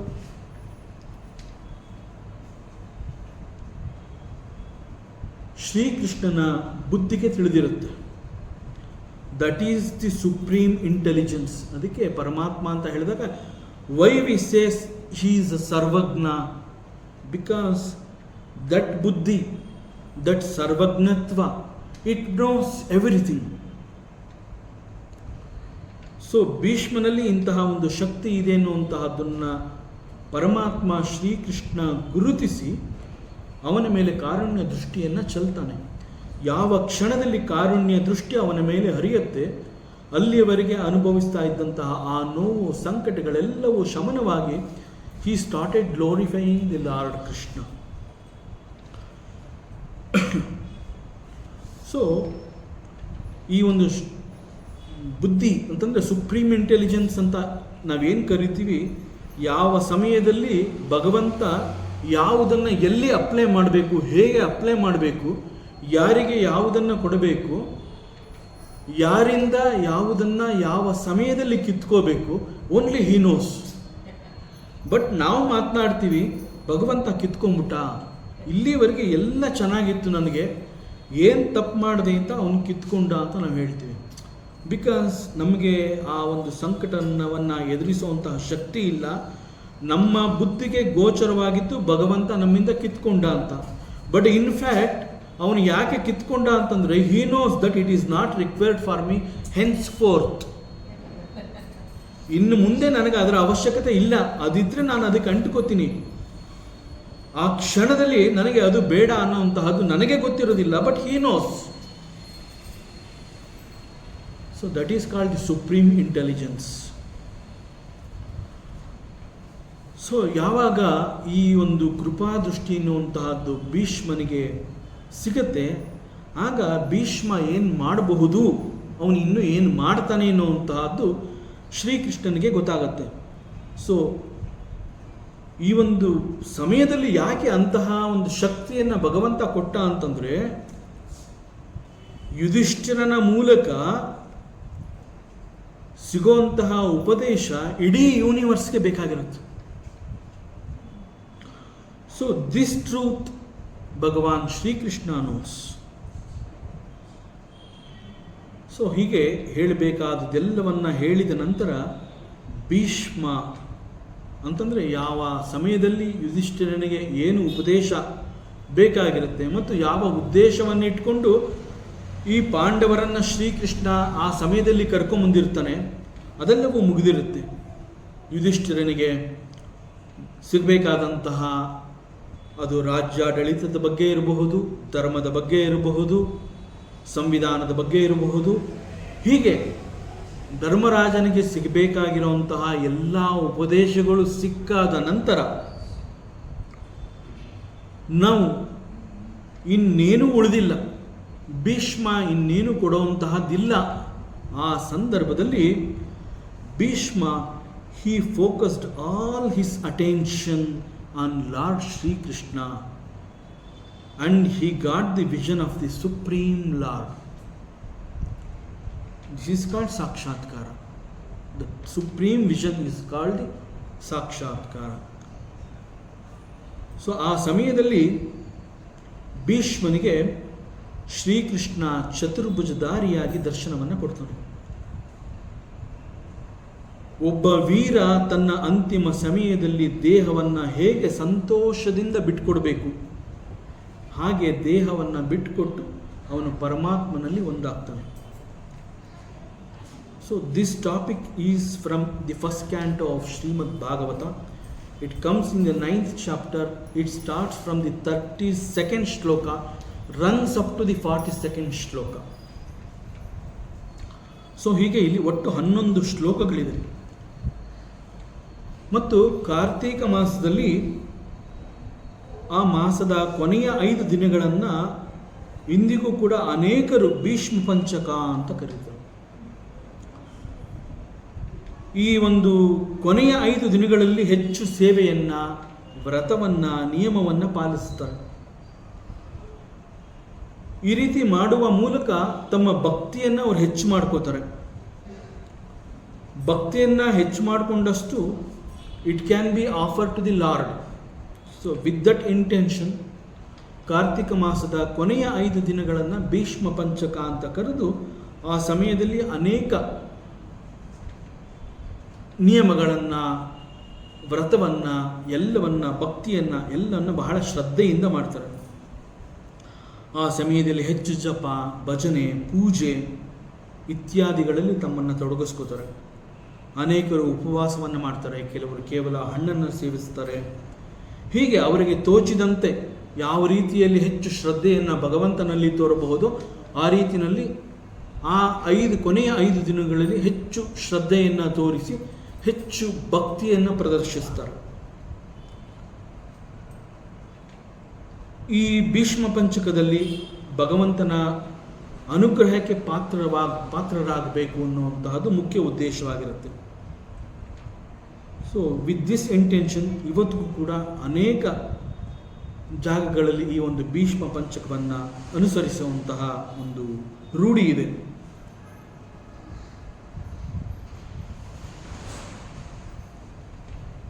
ಈ ಕಾರ್ತಿಕ್ ಮಾಸ ಅಂತಂದರೆ ದಟ್ ಇಟ್ ಸೆಲ್ಫ್ ಈಸ್ ಬಹಳ ಶ್ರೇಷ್ಠ ಅಂತ ಹೇಳ್ತಾರೆ. ಆದರೆ ಎಂಟೈರ್ ಕಾರ್ತಿಕ್ ಮಾಸ ಅಷ್ಟು ಶ್ರೇಷ್ಠ ಅಂತಂದಮೇಲೆ why it is to be selected the last 5 days? ಯಾಕೆ ಅಂತಂದರೆ ಕಾರ್ತಿಕ್ ಮಾಸ ಅಂತಂದಾಗ ಮಾಸದ ಫ್ರಮ್ ದ ಡೇ 1 ಇಂದ ಕೊನೆಯ ಕ್ಷಣದವರೆಗೆ ಎಲ್ಲಿ ನೋಡಿದ್ರೂ ಅಲ್ಲಿ ಸಂಭ್ರಮ ಇರುತ್ತೆ, ಅಷ್ಟು ಶ್ರೇಷ್ಠವಾಗಿರುತ್ತೆ ಅಂತ ಹೇಳಿದಾಗ why they have selected the last 5 days? It is only because it says Bhishma also did certain vratas on these last 5 days and then he stops and waiting for the Uttarayana Punyakala.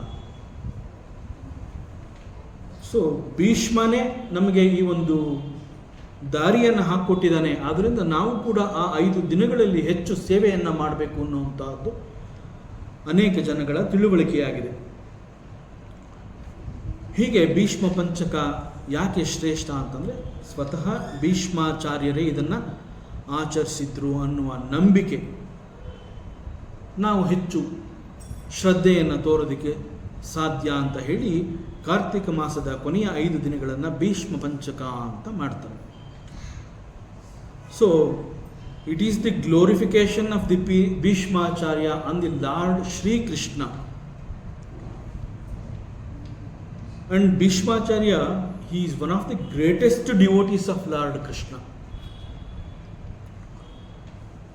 ಪರಮಾತ್ಮ ಶ್ರೀಕೃಷ್ಣನ ಅನೇಕ ಭಕ್ತರುಗಳಲ್ಲಿ ಭೀಷ್ಮಾಚಾರ್ಯ ಕೂಡ ಒಬ್ಬ ಪ್ರಸಿದ್ಧ ಭಕ್ತ, ಒಬ್ಬ ಶ್ರೇಷ್ಠ ಭಕ್ತ ಅಂತ ಅಂದರೂ ಕೂಡ ಅವನು ಯಾಕೆ ಕೌರವರ ಜೊತೆ ಸೇರಿದ? ಹಾಗಾದರೆ ಕೃಷ್ಣನ ಭಕ್ತ ಅಂತಂದ ಮೇಲೆ ಕೃಷ್ಣ ಇರೋ ಜಾಗದಲ್ಲಿ ಭೀಷ್ಮ ಇರಬೇಕಾಗಿತ್ತು. ಕೃಷ್ಣನನ್ನು ಅಷ್ಟೊಂದು ಪ್ರೀತಿ ಮಾಡ್ತಾನೆ, ಅಷ್ಟೊಂದು ಭಕ್ತಿ ಮಾಡ್ತಾನೆ, ಅಷ್ಟೊಂದು ಶ್ರದ್ಧೆಯಿಂದ ಅವನ ಬಗ್ಗೆ ಪೂಜ್ಯ ಭಾವನೆಯನ್ನು ಇಟ್ಕೊಂಡಿದ್ದಾನೆ ಭೀಷ್ಮ ಅಂತ ಹೇಳಿದ್ಮೇಲೆ why Bhishma he chose to be with the Kauravas? ಈ ಒಂದು ಪ್ರಶ್ನೆ ಬರುತ್ತೆ. But it is not the decision of Bhishmacharya, it is the sankalpa of Shrikrishna.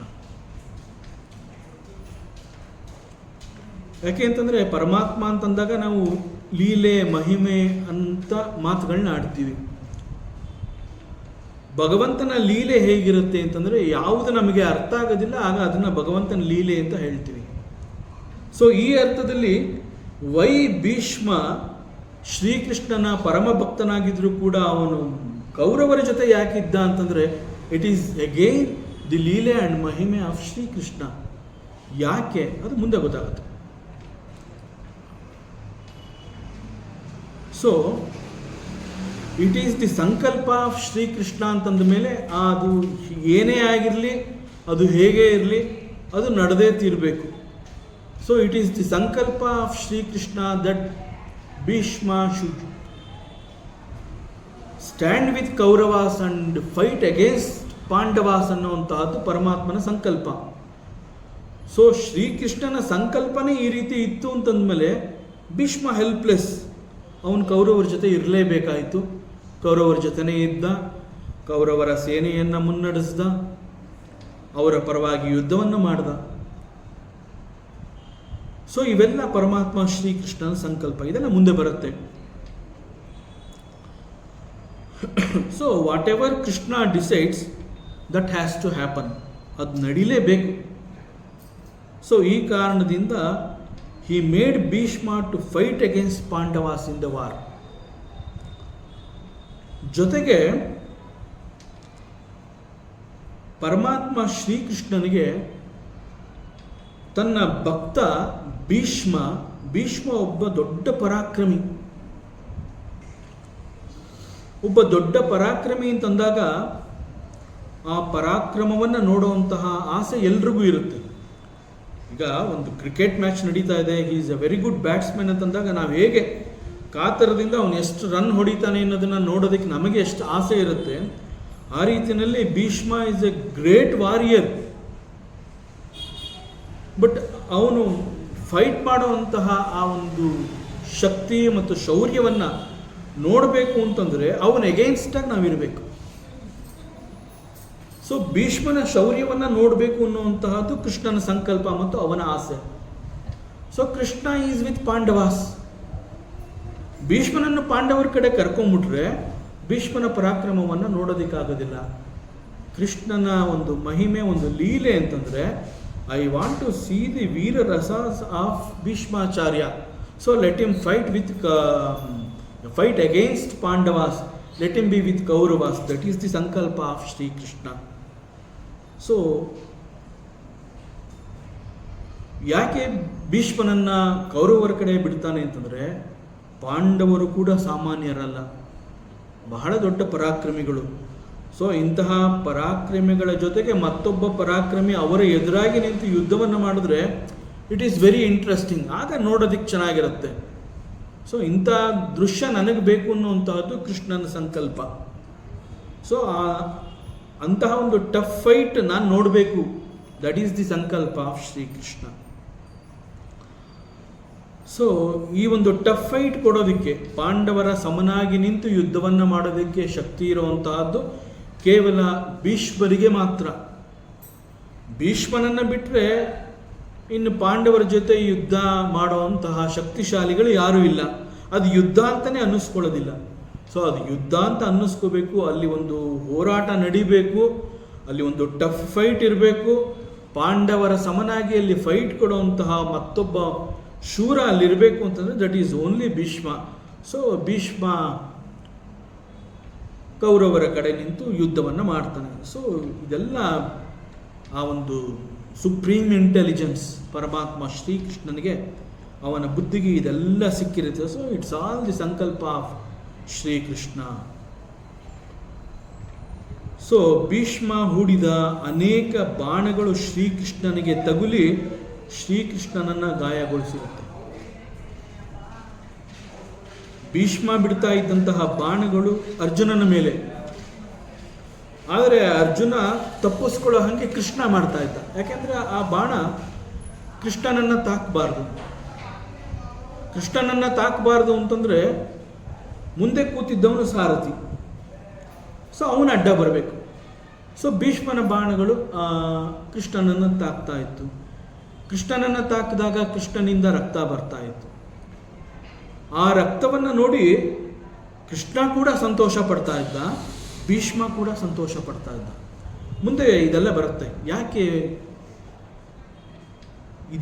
ಈ ಎಲ್ಲ ಸೀನ್ಗಳನ್ನು ಯಾಕೆ ಇವರೆಲ್ಲ ಅನುಭವಿಸಿದ್ರು ಅನ್ನುವಂತಹದ್ದು ವೆರಿ ಇಂಟ್ರೆಸ್ಟಿಂಗ್.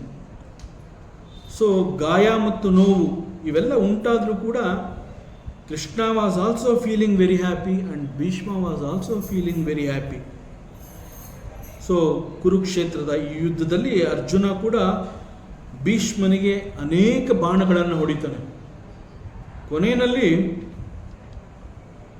ಬಾಣಗಳ ಮಂಚವನ್ನೇ ಮಾಡಿ ಬಾಣಗಳ ಆ ಮಂಚದ ಮೇಲೆ ಹೊಡೆದು ಉರುಳಿಸ್ತಾನೆ ಭೀಷ್ಮನನ್ನು. ಸೊ ಒಂದು ಹಂತದಲ್ಲಿ ಭೀಷ್ಮನ ದೇಹದ ಎಲ್ಲ ಕಡೆಗಳು ಕೂಡ ಅರ್ಜುನನ ಬಾಣಗಳು ತಗುಲಿ ಅವನು ಶರಶೈಯಲ್ಲಿ ಬೀಳುವಂತೆ ಮಾಡ್ತಾನೆ. ಇಷ್ಟೆಲ್ಲ ಆದರೂ ಕೂಡ ಭೀಷ್ಮನಿಗೆ ಒಂದು ಇಚ್ಛಾಮೃತ್ಯು ಅನ್ನುವಂತಹದ್ದು, ಅವನು ಬಯಸಿದಾಗ ಅವನಿಗೆ ಮರಣ ಸಿಗಬೇಕು ಅಂತಹ ಒಂದು ವರವನ್ನು ಅವನು ಪಡ್ಕೊಂಡಿರ್ತಾನೆ. ಬದುಕು ಸಾಕು ಅಂತ ಅವನು ಯಾವಾಗ ನಿರ್ಧಾರ ಮಾಡ್ತಾನೆ ಆಗ ಅವನ ಬದುಕು ಕೊನೆಗೊಳ್ಳುತ್ತೆ. ಅಲ್ಲಿಯವರೆಗೆ ಅವನಿಗೆ ಸಾವು ಅಥವಾ ಮರಣ ಅನ್ನುವಂತಹದ್ದಿಲ್ಲ. ಇಂತಹ ಒಂದು ಅದ್ಭುತವಾದ ವರವನ್ನು ಭೀಷ್ಮ ಪಡ್ಕೊಂಡಿರ್ತಾನೆ. ಆದ್ದರಿಂದ ಶರಶೈಯಲ್ಲಿ ಏಳಲಾಗದಂತೆ ಗಾಯಗೊಂಡು ಮಲಗಿದ್ರೂ ಕೂಡ ಅವನ ಪ್ರಾಣ ಹೋಗಿರಲಿಲ್ಲ. So he was waiting for Uttarayana to leave his body. ತನ್ನ ದೇಹವನ್ನು ಬಿಟ್ಕೊಡೋದಕ್ಕೆ he was waiting for Uttarayana ಪುಣ್ಯಕಾಲ. So Bhishma is now waiting for Uttarayana Punyakala. And this is the situation. Bed of arrows, ಶರಶೈಯಲ್ಲಿ ಮಲಗಿರುವಂತಹ ಭೀಷ್ಮನ ತಲೆ ನೇತಾಡ್ತಾ ಇರುತ್ತೆ. ಆ ತಲೆಗೆ ಸಪೋರ್ಟ್ ಸಿಕ್ಕಿರೋದಿಲ್ಲ. ತಲೆಯ ಕೆಳಗೆ ಯಾವ ರೀತಿಯ ಒಂದು ಸಪೋರ್ಟ್ ಇಲ್ಲದೆ ಇರಲಿಲ್ಲ. ಆಗ ತಾತ ಭೀಷ್ಮನ ಪರಿಸ್ಥಿತಿಯನ್ನು ಧನಂಜಯ ಅರ್ಜುನ ನೋಡ್ತಾನೆ. ಸೊ ತಾತ is not comfortable, Bhishma is not comfortable ಅನ್ನೋದು ಗೊತ್ತಾಗುತ್ತೆ. ಫಸ್ಟ್ ಆಫ್ ಆಲ್ ಹೊಡೆದು ಬಾಣಗಳಿಂದ ಅವನನ್ನು ಮಂಚದ ಮೇಲೆ ಮಲಗಿಸಿರ್ತಾನೆ. ಆದರೆ ಹೀ ಈಸ್ ನಾಟ್ ಕಂಫರ್ಟಬಲ್ ಅಂತ ಅರ್ಜುನನಿಗೆ ಅನಿಸಿ ಮತ್ತೆ 3 ಬಾಣಗಳನ್ನು ಭೀಷ್ಮನಿಗೆ ಹೊಡಿತಾನೆ. ನೇರವಾಗಿ ಅವನ ತಲೆಯನ್ನು ಸೀಳ್ಕೊಂಡು ಹೋಗಿ ಅದು ಅವನಿಗೆ ಸಪೋರ್ಟ್ ಆಗಿ ಆಗ ಭೀಷ್ಮ ಈಸ್ ಕಂಫರ್ಟಬಲ್. ಸೊ ಮತ್ತೆ 3 ಬಾಣಗಳನ್ನು ಬಿಟ್ಟು ಆ ರೀತಿ ಮಾಡ್ತಾನೆ. ಈ ಪರಿಸ್ಥಿತಿಯಲ್ಲಿ ಭೀಷ್ಮ ಪಿತಾಮಹ ಶರಶೈಯಲ್ಲಿ ಮಲಗಿ ಉತ್ತರಾಯಣ ಪುಣ್ಯಕಾಲವನ್ನು ನಿರೀಕ್ಷೆ ಮಾಡ್ತಾ ಇದ್ದ. ಸೊ ಈ ಭೀಷ್ಮ ವೇಟಿಂಗ್ ಫಾರ್ ಉತ್ತರಾಯಣ ಪುಣ್ಯಕಾಲ ಅನ್ನುವಂತಹದ್ದು is a great word in Mahabharata and this Bhagavata. Especially ಮೊದಲನೇ ಸ್ಕಂದದ 9ನೇ ಚಾಪ್ಟರ್ನಲ್ಲಿ it's a very big word. Bhishma waiting for Uttarayana ಪುಣ್ಯಕಾಲ. So we have to understand what is actually Uttarayana punyakala, why Bhishma has to wait. ಯಾಕೆಂತಂದರೆ ಭೀಷ್ಮ ಅಂತ ಹೇಳಿದಾಗ he is a jnani, no doubt about it. ಸಾವು ಅನ್ನುವಂತಹದ್ದು ದೇಹಕ್ಕೆ ಸಂಬಂಧಪಟ್ಟಿರುವಂತಹದ್ದು ಅಂತಂದ ಮೇಲೆ ಆ ದೇಹ ತಾನಲ್ಲ. ಆ ಒಬ್ಬ ಜ್ಞಾನಿಗೆ ಗೊತ್ತಿರುವಂತಹ ವಿಚಾರ ಇದು. ಒಬ್ಬ ಜ್ಞಾನಿಗೆ ತಾನು ದೇಹವಲ್ಲ ಅಂತ ಗೊತ್ತಾದ ಮೇಲೆ ಆ ದೇಹ ಹೋಗೋದಕ್ಕೆ why he should wait for Uttarayana punyakala, meaningless. ದೇಹ ಯಾವ ಸಮಯದಲ್ಲಿ ತನ್ನ ಕರ್ಮವನ್ನು ಕಳ್ಕೊಳ್ಳುತ್ತೆ ಆ ಕ್ಷಣದಲ್ಲಿ ಅದಕ್ಕೆ ಭೂಮಿನಲ್ಲಿ ಜಾಗ ಇಲ್ಲ. Any time it can die. But ಒಬ್ಬ jnani like Bhishma, why he should wait for Uttarayana ಪುಣ್ಯಕಾಲ? So it is something very subtle information it gives. So what is this Uttarayana ಪುಣ್ಯಕಾಲ?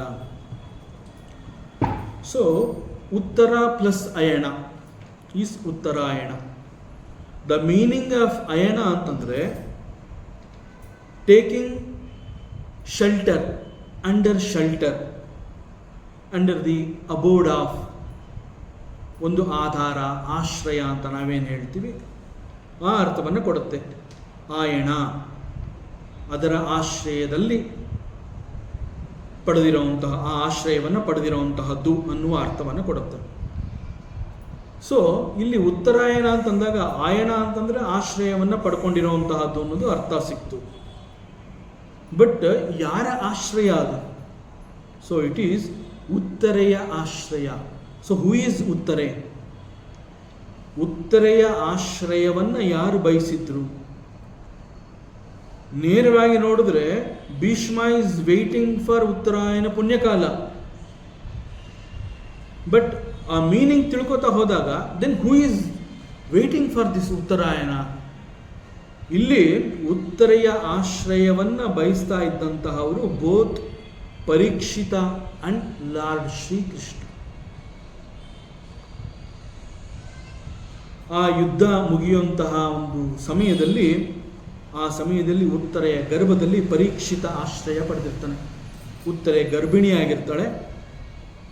ಅವಳ ಗರ್ಭದಲ್ಲಿ ಪರೀಕ್ಷಿತ ರಾಜ ಹುಟ್ಟುವಂತಹ ಸಂದರ್ಭ. ಈ ಉತ್ತರೆ ಗರ್ಭಿಣಿ ಎನ್ನುವಂತಹದ್ದು ಅಶ್ವತ್ಥಾಮನಿಗೆ ಗೊತ್ತಿರುತ್ತೆ. ಅಶ್ವತ್ಥಾಮನಿಗೆ ಈ ವಿಚಾರ ಗೊತ್ತಿದೆ ಎನ್ನುವಂತಹದ್ದು ದುರ್ಯೋಧನಿಗೆ ಗೊತ್ತಾಗತ್ತೆ. ಸೊ ದುರ್ಯೋಧನ ತೊಡೆಯನ್ನು ಮುರ್ಕೊಂಡು ಏಳಕ್ಕಾಗದೆ ಯಾವುದೇ ಕ್ಷಣದಲ್ಲಿ ಅವನ ಪ್ರಾಣಪಕ್ಷಿ ಹಾರಿ ಹೋಗುವಂತಹ ಸಮಯ. ಯಾವ ಸಮಯದಲ್ಲಿ ಬೇಕಾದ್ರೂ ಅವನು ಸಾಯಬಹುದು. ಆ ಸಂದರ್ಭದಲ್ಲೂ ಕೂಡ, ಆ ಒಂದು ಕೊನೆಯ ಕ್ಷಣದಲ್ಲೂ ಕೂಡ ಅವನಲ್ಲಿ ಎಷ್ಟು ದೊಡ್ಡ ಆ ವಿಷದ ಯೋಚನೆಗಳಿತ್ತು ಅಂತಂದರೆ, ಸಂಪೂರ್ಣವಾಗಿ ಪಾಂಡವರ ವಂಶ ಅನ್ನುವಂತಹದ್ದು ನಾಶವಾಗಬೇಕು.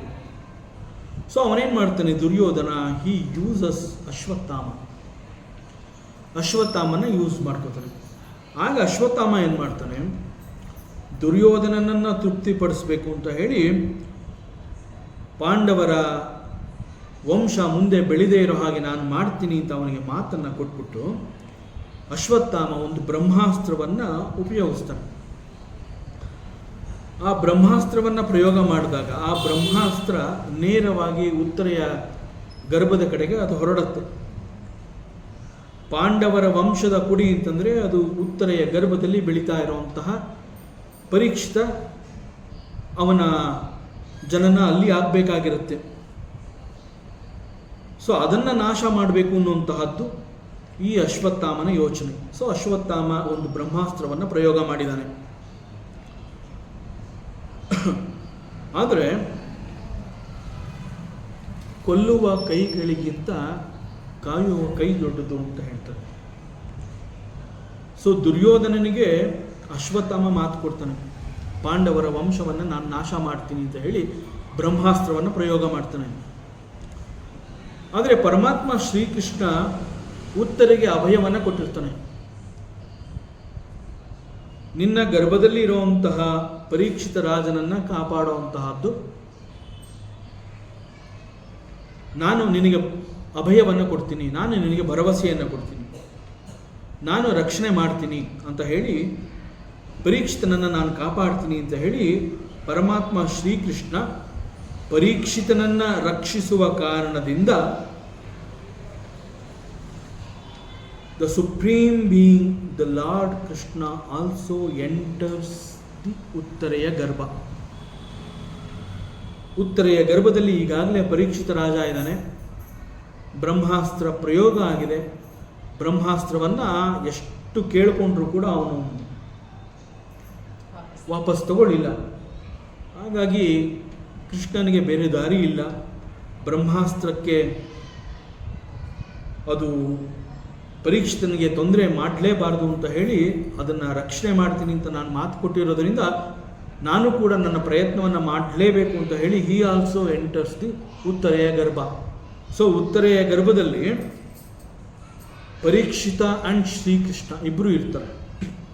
ಅದಕ್ಕೆ ಒಂದು ಕಡೆ ಜ್ಞಾನಿಗಳು ಹೇಳ್ತಾರೆ, ಶ್ರೀಕೃಷ್ಣನ ಅನುಜ ಪರೀಕ್ಷಿತ ಅಂತ ಹೇಳ್ತಾರೆ.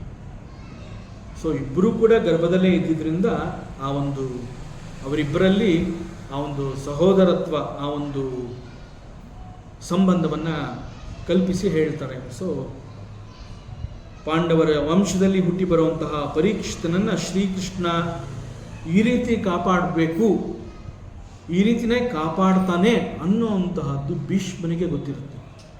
So Bhishma is waiting for Uttarayana punyakala ಅಂತಂದರೆ, ನಾವು ಜನವರಿ ತಿಂಗಳಲ್ಲಿ ಏನು ಒಂದು ಉತ್ತರಾಯಣ ಬರುತ್ತೆ ಅಂತ ನಾವು ಅಂದ್ಕೊಂಡಿದ್ದೀವಿ, ನಾಟ್ ದಟ್ ಉತ್ತರಾಯಣ. ಸೊ ಭೀಷ್ಮನ್ ಪ್ರಕಾರ ಉತ್ತರೆಯ ಗರ್ಭವನ್ನು ಕಾಪಾಡೋದಕ್ಕೆ ಉತ್ತರೆಯ ಗರ್ಭವನ್ನು ಶ್ರೀಕೃಷ್ಣ ಹೋಗಿ ಪ್ರವೇಶಿಸಿ ಅಲ್ಲಿ ಪರೀಕ್ಷಿತನನ್ನು ಕಾಪಾಡಬೇಕು. ಸೊ ಉತ್ತರೆ ಅಯನ ಅದು ಪುಣ್ಯಕಾಲ, ಯಾಕೆಂದರೆ ಪರಮಾತ್ಮ ಶ್ರೀಕೃಷ್ಣ ಪರೀಕ್ಷಿತನನ್ನು ಕಾಪಾಡುವಂತಹದ್ದು ಅದು ಆ ಒಂದು ಬಹಳ ಪುಣ್ಯದ ಸಮಯ ಅದು. ಆ ಸಮಯದಲ್ಲಿ Shri Krishna he has to enter into the ಗರ್ಭ ಆಫ್ ಉತ್ತರೆ. ಸೊ ಆವಾಗ ಭೀಷ್ಮನ್ಗೆ ಏನು ಮನಸ್ಸಿನಲ್ಲಿ ಕುರಿತಾ ಇರುತ್ತೆ, ಎಲ್ಲಿ ಪಾಂಡವರ ವಂಶ ನಾಶ ಆಗೋಗುತ್ತೋ. ಯಾಕೆ ಅಂತಂದರೆ ಅದು ಬ್ರಹ್ಮಾಸ್ತ್ರ ಅಂತಂದ ಮೇಲೆ ಅದು ತನ್ನ ಗುರಿಯನ್ನು ತಲುಪಲೇಬೇಕು. ಆದರೆ ಅದು ತನ್ನ ಗುರಿಯನ್ನು ತಲುಪಬೇಕು ಅಂತಂದಾಗ ಪರೀಕ್ಷಿತ ರಾಜನನ್ನು ಅದು ನಾಶ ಮಾಡಿದ್ರೆ ಪಾಂಡವರ ವಂಶ ನಾಶ ಆಗತ್ತೆ. ಸಾಯುವಂತಹ ಈ ಒಂದು ಸಮಯದಲ್ಲಿ, ದೇಹವನ್ನು ಬಿಟ್ಟುಕೊಡುವಂತಹ ಈ ಸಮಯದಲ್ಲಿ ನನ್ನ ಚಿತ್ತದಲ್ಲಿ ಆ ನೆನಪು ಉಳ್ಕೋಬಾರ್ದು ಅನ್ನುವಂತಹದ್ದು ಭೀಷ್ಮನ ಸಂಕಲ್ಪ. So he wants Krishna to enter into the ಗರ್ಭ ಆಫ್ ಉತ್ತರೆ. ಸೊ ಆ ಒಂದು ಸಮಯವನ್ನು ಭೀಷ್ಮ ಕಾಯ್ತಾ ಇರ್ತಾನೆ. ಯಾವಾಗ ಕೃಷ್ಣ ಪರೀಕ್ಷಿತನನ್ನು ಕಾಪಾಡಬೇಕು ಅಂತ ಹೇಳಿ ಉತ್ತರೆಯ ಗರ್ಭವನ್ನು ಪರೀಕ್ಷೆ ಮಾಡ್ತಾನೆ, that is the Uttarayana punyakala for Bhishma. So now Bhishma is ready. ಇನ್ನು ಈ ದೇಹದಲ್ಲಿ ಇರುವಂತಹ ಅವಶ್ಯಕತೆ ಇಲ್ಲ, ಈ ದೇಹವನ್ನು ಬಿಟ್ಕೊಡ್ಬೇಕು. ಯಾಕೆಂತಂದರೆ ಮಾಡುವಂತಹ ಎಲ್ಲ ಕೆಲಸವನ್ನು ಮಾಡಿ ಆಗಿದೆ, ಇನ್ನು ಆಗಬೇಕಾಗಿರುವಂತಹದ್ದು ಏನೂ ಇಲ್ಲ. ಸೊ ಯಾವಾಗ ಭೀಷ್ಮನಿಗೆ ಗೊತ್ತಾಗುತ್ತೆ ಶ್ರೀಕೃಷ್ಣ ಅಲ್ಲಿ ಹೋಗಿದ್ದಾನೆ, ಅವಳ ಗರ್ಭದಲ್ಲಿದ್ದು ಪರೀಕ್ಷಿತನನ್ನು ರಕ್ಷಣೆ ಮಾಡ್ತಾನೆ ಅನ್ನುವಂತಹದ್ದು ಗೊತ್ತಾಗುತ್ತೆ, ಅದು ಗೊತ್ತಾದ ಬಳಿಕ ದೇಹ ತ್ಯಾಗ ಮಾಡಬೇಕು ಅನ್ನುವಂತಹದನ್ನು ಭೀಷ್ಮಾಚಾರ್ಯ ನಿರ್ಧಾರ ಮಾಡ್ತಾನೆ.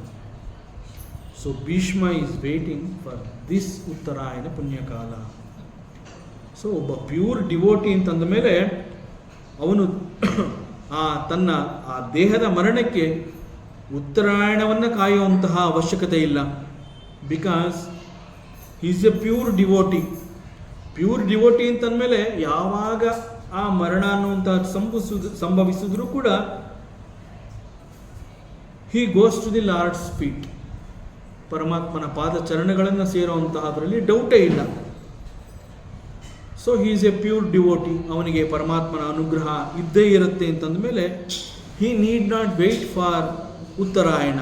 ಅದರಂತೆ Bhishma is also a pure devotee. ದೇಹತ್ಯಾಗ ಮಾಡೋದಕ್ಕೆ ಅವನು ಕಾಯ್ತಾ ಇದ್ದಂತಹ ಉತ್ತರಾಯಣ ಪುಣ್ಯಕಾಲ ನಾವು ತಿಳಿದಂತಹ ಉತ್ತರಾಯಣ ಪುಣ್ಯಕಾಲ ಅಲ್ಲ. ಶ್ರೀಕೃಷ್ಣ ಪರಮಾತ್ಮ ಉತ್ತರೆಯ ಗರ್ಭದ ಆಶ್ರಯಕ್ಕೆ ಬಂದು ಪರೀಕ್ಷಿತ ರಾಜನನ್ನು ರಕ್ಷಿಸುವಂತಹದ್ದು Uttarayana punyakala. For that Uttarayana punyakala Bhishma is waiting. So ಈಗ ಅದೆಲ್ಲ ಗೊತ್ತಾಗಿದೆ ಭೀಷ್ಮನಿಗೆ. ಕಣ್ಣೆದುರಿಗೆ ಪರಮಾತ್ಮ ಶ್ರೀಕೃಷ್ಣ ಬಂದಿದ್ದಾನೆ, ಚತುರ್ಭುಜಧಾರಿಯಾಗಿ ದರ್ಶನವನ್ನು ಕೊಟ್ಟಿದ್ದಾನೆ. ಅವನಿಗೆ ಅತೀವ ಆನಂದವಾಗಿದೆ. ಯಾಕೆ ಅಂತಂದರೆ ಶ್ರೀಕೃಷ್ಣ ಅಂತಂದರೆ ಅದು ಮಹಾವಿಷ್ಣು. ಆ ಮಹಾವಿಷ್ಣು ತನ್ನ ಚತುರ್ಭುಜ ಅವತಾರದಲ್ಲೇ ಮರಣದ ಸಮಯದಲ್ಲಿ ಭೀಷ್ಮನ ಕಣ್ಣಿಗೆ ಕಾಣಿಸ್ಕೊಂಡಿದ್ದಾನೆ. And also the lord Krishna enters the garbha Uttara. So he is very happy. ಅತೀವ ಆನಂದ ಆಗಿದೆ. ಸೊ ಇಂತಹ ಒಂದು ಅದ್ಭುತವಾದ ಸನ್ನಿವೇಶ ಈ ಒಂದು ಸನ್ನಿವೇಶ ಹೇಗಿತ್ತು ಅಂತಂದರೆ, Bhishmadeva is lying on the arrow bed, ಶರಶೈಯಲ್ಲಿ ಮಲಗಿರ್ತಾನೆ. ಸೊ ಈ ಜಾಗಕ್ಕೆ ಯುಧಿಷ್ಠಿರ ಬಂದಿರ್ತಾನೆ. ಬರುವ ಮುಂಚೆ ಅವನಿಗೆ ಒಂದು ಖಿನ್ನತೆ ಕಾಡಿರುತ್ತೆ, ಬಹಳ ದೊಡ್ಡ ಗಿಲ್ಟ್ ಫೀಲ್ ಮಾಡ್ಕೋತಾ ಇರ್ತಾನೆ. ಮಹಾಭಾರತದ ಈ ಒಂದು ಯುದ್ಧ, ಇಷ್ಟು ದೊಡ್ಡ ನಾಶಕ್ಕೆ ನಾನು ಕಾರಣವಾಗಿ ಹೋದೆ. ಒಂದು ದ್ಯೂತಕ್ಕೆ ಆಹ್ವಾನ ಬಂದಾಗ ತಿರಸ್ಕರಿಸುವಂತಹದ್ದು ಒಬ್ಬ ವೀರ ಕ್ಷತ್ರಿಯನ ಲಕ್ಷಣ ಅಲ್ಲ. ಆ ರೀತಿ ತಿಳಿದು ದ್ಯೂತದ ಆಹ್ವಾನಕ್ಕೆ ಹೋಗೊಟ್ಟು ದ್ಯೂತದಲ್ಲಿ ಎಲ್ಲರನ್ನ ಕಳ್ಕೊತಾನೆ. ಸೊ ಎಲ್ಲರನ್ನ ಪಣಕ್ಕಿಟ್ಟು ಎಲ್ಲವನ್ನ ಸೋತು ಕೊನೆಗೆ ಅರಣ್ಯವಾಸ, ಅಜ್ಞಾತವಾಸ, ಹೀಗೆ ನಂತರ ಬಹುದೊಡ್ಡ ಯುದ್ಧ, ಇವೆಲ್ಲಕ್ಕೂ ನಾನು ಕಾರಣನಾಗಿ ಹೋದೆ. ಮತ್ತು ಇಷ್ಟು ದೊಡ್ಡ ಯುದ್ಧದಲ್ಲಿ ಯಾರೊಬ್ಬರೂ ಉಳಿಲಿಲ್ಲ. ಉಳಿದವರು ಕೇವಲ ಪಾಂಡವರು ಮಾತ್ರ. ಅನೇಕ ಸ್ನೇಹಿತರು, ಸಂಬಂಧಿಗಳು ಎಲ್ಲರೂ ಕೂಡ ತಮ್ಮ ಪ್ರಾಣವನ್ನು ಕಳ್ಕೊಂಡಿರ್ತಾರೆ. ಸೊ ನನ್ನಿಂದಾಗಿ ಎಷ್ಟೊಂದು ಪ್ರಾಣಹಾನಿಗಳು ಇವೆಲ್ಲ ನಡೀತು. ಎಷ್ಟು ದೊಡ್ಡ ನಾಶಕ್ಕೆ ನಾನು ಕಾರಣನಾಗಿ ಹೋದೆ, ಈ ಒಂದು ಅನಾಹುತಕ್ಕೆ ನಾನು ಕಾರಣ ಆಗೋದೆ ಅಂತ ಹೇಳಿ ಭೀಷ್ಮನನ್ನು ನೋಡೋದಕ್ಕೆ ಬಂದಂತಹ ಯುಧಿಷ್ಠಿರನಿಗೆ ಆ ಸಮಯದಲ್ಲಿ ಇಂತಹ ಒಂದು ಖಿನ್ನತೆ ಕಾಡಿರುತ್ತೆ. ಮಹಾಭಾರತದ ಯುದ್ಧದ ಸಮಯದಲ್ಲಿ ಇದೇ ಮನಸ್ಸಿನ ಖಿನ್ನತೆಗೆ ಒಳಗಾಗಿದ್ದವನು ಅರ್ಜುನ. ಮನಸ್ಸಿನ ಖಿನ್ನತೆ ಅಂತ ಹೇಳಿದಾಗ ಮನಸ್ಸಿನ ಖಿನ್ನತೆಗೆ ಔಷಧಿಯನ್ನು ಕೊಟ್ಟಿದ್ದು ಪರಮಾತ್ಮ ಶ್ರೀಕೃಷ್ಣ. ಆದರೆ ಈ ಕೊನೆಯ ಸಂದರ್ಭದಲ್ಲಿ ಯುದ್ಧ ಮುಗಿದಾದ ಮೇಲೆ ಯುಧಿಷ್ಠಿರನಿಗೆ ಮನಸ್ಸಿನಲ್ಲೂ ಕೂಡ ಖಿನ್ನತೆ ಉಂಟಾಯಿತು. ಅರ್ಜುನನಿಗೆ ಕೊಟ್ಟಂತೆ ಉಪದೇಶವನ್ನು ಶ್ರೀಕೃಷ್ಣ ಯಾಕೆ ಯುಧಿಷ್ಠಿರನಿಗೆ ಕೊಡಲಿಲ್ಲ? ಇಬ್ಬರಿಗೂ ಮನೋವ್ಯಾಧಿ. ಅರ್ಜುನನ ಮನೋವ್ಯಾಧಿಯನ್ನು ಗೀತೆಯನ್ನು ಉಪದೇಶ ಮಾಡುವ ಮೂಲಕ ಅವನಿಗೆ ಕೊಟ್ಟ. But why not for Yudhishthira? Because ಯುಧಿಷ್ಠಿರನಿಗೆ ಭೀಷ್ಮನಿಂದಲೇ ಉಪದೇಶ ಸಿಗಬೇಕು ಅನ್ನುವಂತಹದ್ದು ಶ್ರೀಕೃಷ್ಣನ ಸಂಕಲ್ಪ. ಆದ್ದರಿಂದ ನನ್ನ ಉಪದೇಶ ಅರ್ಜುನನಿಗಿರಲಿ, ಯುಧಿಷ್ಠಿರನಿಗೆ ಭೀಷ್ಮನ ಉಪದೇಶ ಸಿಗಲಿ ಎನ್ನುವಂತಹದ್ದು ಶ್ರೀಕೃಷ್ಣನ ಸಂಕಲ್ಪ. ಹೀಗಾಗಿ ಶ್ರೀಕೃಷ್ಣ ಯುಧಿಷ್ಠಿರನಿಗೆ ಉಪದೇಶ ಮಾಡಲಿಲ್ಲ. ಸೊ ಒಬ್ಬ ಅನುಭವಿ, ಜ್ಞಾನಿ, ವಂಶದ ಹಿರಿಯ ಭೀಷ್ಮದೇವ ಯುಧಿಷ್ಠಿರನಿಗೆ ಉಪದೇಶವನ್ನು ಮಾಡಲಿ ಅಂತ ಹೇಳಿ ಶ್ರೀಕೃಷ್ಣ ಸಂಕಲ್ಪ ಮಾಡಿಕೊಂಡು ಪಾಂಡವರ ಜೊತೆಗೆ ಭೀಷ್ಮ ಶರಶೈಯಲ್ಲಿ ಮಲಗಿರುವಂತಹ ಜಾಗಕ್ಕೆ ಭಗವಾನ್ ವೇದವ್ಯಾಸ ಹಾಗೂ ಅನೇಕ ಋಷಿ ಮುನಿಗಳ ಜೊತೆಗೆ ಸ್ವತಃ ತಾನು ಕೂಡ ಬರ್ತಾನೆ. ಇದು ಶ್ರೀಕೃಷ್ಣನ ಯೋಜನೆ. ಹೀಗೆ ಧರ್ಮರಾಜ ತನ್ನ ಎಲ್ಲ ಸಹೋದರರೊಡನೆ ವೇದವ್ಯಾಸರ ಜೊತೆಗೆ ಅನೇಕ ಋಷಿಮುನಿಗಳ ಸಮ್ಮುಖದಲ್ಲಿ ಭೀಷ್ಮದೇವರ ಎದುರಿಗೆ ಬಂದು ಅನೇಕ ಪ್ರಶ್ನೆಗಳನ್ನು ಮಾಡ್ತಾನೆ. ಭೀಷ್ಮನ ಕಣ್ಣೆದುರಿಗೆ ಪರಮಾತ್ಮ ಶ್ರೀಕೃಷ್ಣ ಭೀಷ್ಮನನ್ನು ನೋಡ್ತಾ ಇರ್ತಾನೆ. ಆಗ ಭೀಷ್ಮಾಚಾರ್ಯ ಒಂದು ಪ್ರಾರ್ಥನೆಯನ್ನು ಮಾಡ್ತಾನೆ. ಧರ್ಮರಾಜನಿಗೆ ಉಪದೇಶವನ್ನು ನೀನೇ ಮಾಡಬೇಕು ಅಂತ ಶ್ರೀಕೃಷ್ಣ ಭೀಷ್ಮನನ್ನು ಕೇಳ್ಕೊತಾನೆ. ಆಗ ಧರ್ಮರಾಜನಿಗೆ ಉಪದೇಶವನ್ನು ಮಾಡಿ ದೇಹವನ್ನು ನಾನು ಬಿಟ್ಕೊಡ್ತೀನಿ. ಸೊ ಉಪದೇಶ ಮಾಡುವಂತಹ ಸಮಯ ಮತ್ತು ದೇಹವನ್ನು ಬಿಟ್ಕೊಡೋವರೆಗೆ ನಿನ್ನ ದೃಷ್ಟಿ ನಿರಂತರವಾಗಿ ನನ್ನ ಮೇಲಿರಲಿ ಅಂತ ಹೇಳಿ ಭೀಷ್ಮದೇವ ಭಗವಂತನನ್ನು ಪ್ರಾರ್ಥನೆ ಮಾಡ್ತಾನೆ. ಮುಂದೆ ಯುಧಿಷ್ಠಿರನಿಗೆ ಆ ಸಮಯದಲ್ಲಿ ನಾನಾ ಬಗೆಯ ಧರ್ಮದ ರಹಸ್ಯವನ್ನು ಉಪದೇಶ ಮಾಡ್ತಾನೆ. ಎಲ್ಲರ ಸಮ್ಮುಖದಲ್ಲಿ ದಾನ, ಧರ್ಮ, ರಾಜಧರ್ಮ, ಮೋಕ್ಷ ಧರ್ಮ, ಸ್ತ್ರೀ ಧರ್ಮ, ಭಗವದ್ ಧರ್ಮ, ಹೀಗೆ ಅನೇಕ ಧರ್ಮಗಳನ್ನು ಬಹಳ ವಿಸ್ತಾರವಾಗಿ ತಿಳಿಸ್ಕೊಡ್ತಾನೆ. ಇದರ ಜೊತೆಗೆ ಧರ್ಮ, ಅರ್ಥ, ಕಾಮ, ಮೋಕ್ಷ ಈ ಒಂದು ಪುರುಷಾರ್ಥವನ್ನು ಕೂಡ, ಅದನ್ನು ಪಡೆಯುವ ಮಾರ್ಗ ಯಾವುದು ಅನ್ನುವಂತಹದ್ದನ್ನು ಕೂಡ ಭೀಷ್ಮದೇವ ಯುಧಿಷ್ಠಿರನಿಗೆ ಉಪದೇಶ ಮಾಡ್ತಾನೆ. ಅದು ಇಡೀ ಲೋಕಕ್ಕೆ ಸಿಗುವಂಗಾಗತ್ತೆ. ಸೊ ಈ ಸಮಯದಲ್ಲಿ ಉಪದೇಶ ಮಾಡ್ತಾ ಇರುವಂತಹ ಈ ಸಮಯದಲ್ಲಿ ಭೀಷ್ಮಾಚಾರ್ಯ ನಿರೀಕ್ಷೆ ಮಾಡ್ತಿದ್ದಂತಹ ಉತ್ತರಾಯಣ ಪುಣ್ಯಕಾಲ ಕೂಡ ಸಂಭವ ಆಗಿದೆ. ಪರಮಾತ್ಮ ಶ್ರೀಕೃಷ್ಣ ಭೀಷ್ಮನ ಕಣ್ಣೆದುರುಗಡೆ ನಿಂತಿದ್ದಾನೆ. ಅದೇ ರೀತಿ ಅದೇ ಕೃಷ್ಣ ಉತ್ತರೆಯ ಗರ್ಭವನ್ನು ಕೂಡ ಪ್ರವೇಶ ಮಾಡಿದ್ದಾನೆ. ಇವೆಲ್ಲವೂ ಭೀಷ್ಮನಿಗೆ ತಿಳಿದು ಬಂದಿದೆ. ಸೊ ಈ ಸಂದರ್ಭದಲ್ಲಿ ಭೀಷ್ಮ ಹೇಳ್ತಾನೆ, ನನ್ನ ಸಂಘರಹಿತವಾದ ಮನಸ್ಸನ್ನು ಪರಮಾತ್ಮ ನಿನಗೆ ನಾನು ಕೊಡ್ತಾ ಇದ್ದೀನಿ. ಈಗ ನನ್ನಲ್ಲಿ ಇನ್ನೇನೂ ಉಳ್ಕೊಂಡಿಲ್ಲ, ನಿನಗೆ ಕೊಡಬೇಕು ಅಂತ ನನ್ನ ಹತ್ರ ಇನ್ನೇನೂ ಇಲ್ಲ. ಯಾಕೆ ಅಂತಂದರೆ ನಾನು ಏನು ಎಕ್ಸ್ಪೆಕ್ಟ್ ಮಾಡಿದ್ದೆ ಅದೆಲ್ಲ ನಡೆದು ಹೋಗಿದೆ, ನಡೀತಾ ಇದೆ ಅನ್ನೋದು ಕೂಡ ಗೊತ್ತಾಗಿದೆ. So this mind is not attached to anything. Not attached to anything is called the sangharahita. ಆ ಸಂಘರಹಿತ ಮನಸ್ಸನ್ನು ನಾನು ನಿನಗೆ ಕೊಡ್ತಾ ಇದ್ದೀನಿ ಅಂತ ಹೇಳಿ ಪರಮಾತ್ಮನನ್ನು ಕುರಿತು ಅವನು ಸ್ತುತಿಯನ್ನು ಪ್ರಾರಂಭ ಮಾಡ್ತಾನೆ. ಇತಿಮತಿ ರೂಪಕಲ್ಪಿತ ವಿತೃಷ್ಣ ಅಂತ ಪ್ರಾರಂಭ ಮಾಡ್ತಾನೆ. ಇತಿಮತಿ, ಮತಿ ಅಂತಂದರೆ ಮನಸ್ಸು. ಯಾವ ಮನಸ್ಸು? ಸಂಘರಹಿತವಾದ ಮನಸ್ಸು. ಅಂತಹ ಮನಸ್ಸನ್ನು ಪರಮಾತ್ಮ ಶ್ರೀಕೃಷ್ಣ ನಿನಗೆ ನಾನು ಒಪ್ಪಿಸ್ತಾ ಇದ್ದೀನಿ. ಐ ಆಮ್ ಆಫರಿಂಗ್ ದಿಸ್ ಮತಿ. ಅದು ಯಾವ ಮತಿ? ಬಹಳ ದೊಡ್ಡ ಅರ್ಥವೇ ಇದೆ. ಮುಂದಿನ ಅವಕಾಶದಲ್ಲಿ ಮತ್ತೆ ಮುಂದುವರಿಸೋಣ. ಓಂ ಪೂರ್ಣಮದಃ ಪೂರ್ಣಮಿದಂ ಪೂರ್ಣಾತ್ ಪೂರ್ಣಮುದಚ್ಯತೆ ಪೂರ್ಣಸ್ಯ ಪೂರ್ಣಮಾದಾಯ ಪೂರ್ಣಮೇವಾವಶಿಷ್ಯತೆ. ಓಂ ಶಾಂತಿ ಶಾಂತಿ ಶಾಂತಿ. ಹರಿ ಓಂ. ಶ್ರೀ ಗುರುಭ್ಯೋ ನಮಃ. ಹರಿ ಓಂ. ಈ ದಿನದ ಪ್ರವಚನ ಸೇವೆಯನ್ನು ಸದ್ಗುರು ಶ್ರೀ ಚಿಕ್ಕಲಿಂಗಣ್ಣರವರ ಪಾದಚರಣಗಳಲ್ಲಿ ಅತ್ಯಂತ ಭಕ್ತಿಯಿಂದ ಶ್ರದ್ಧೆಯಿಂದ ಅರ್ಪಿಸೋಣ. ಶ್ರೀ ಕೃಷ್ಣಾರ್ಪಣ.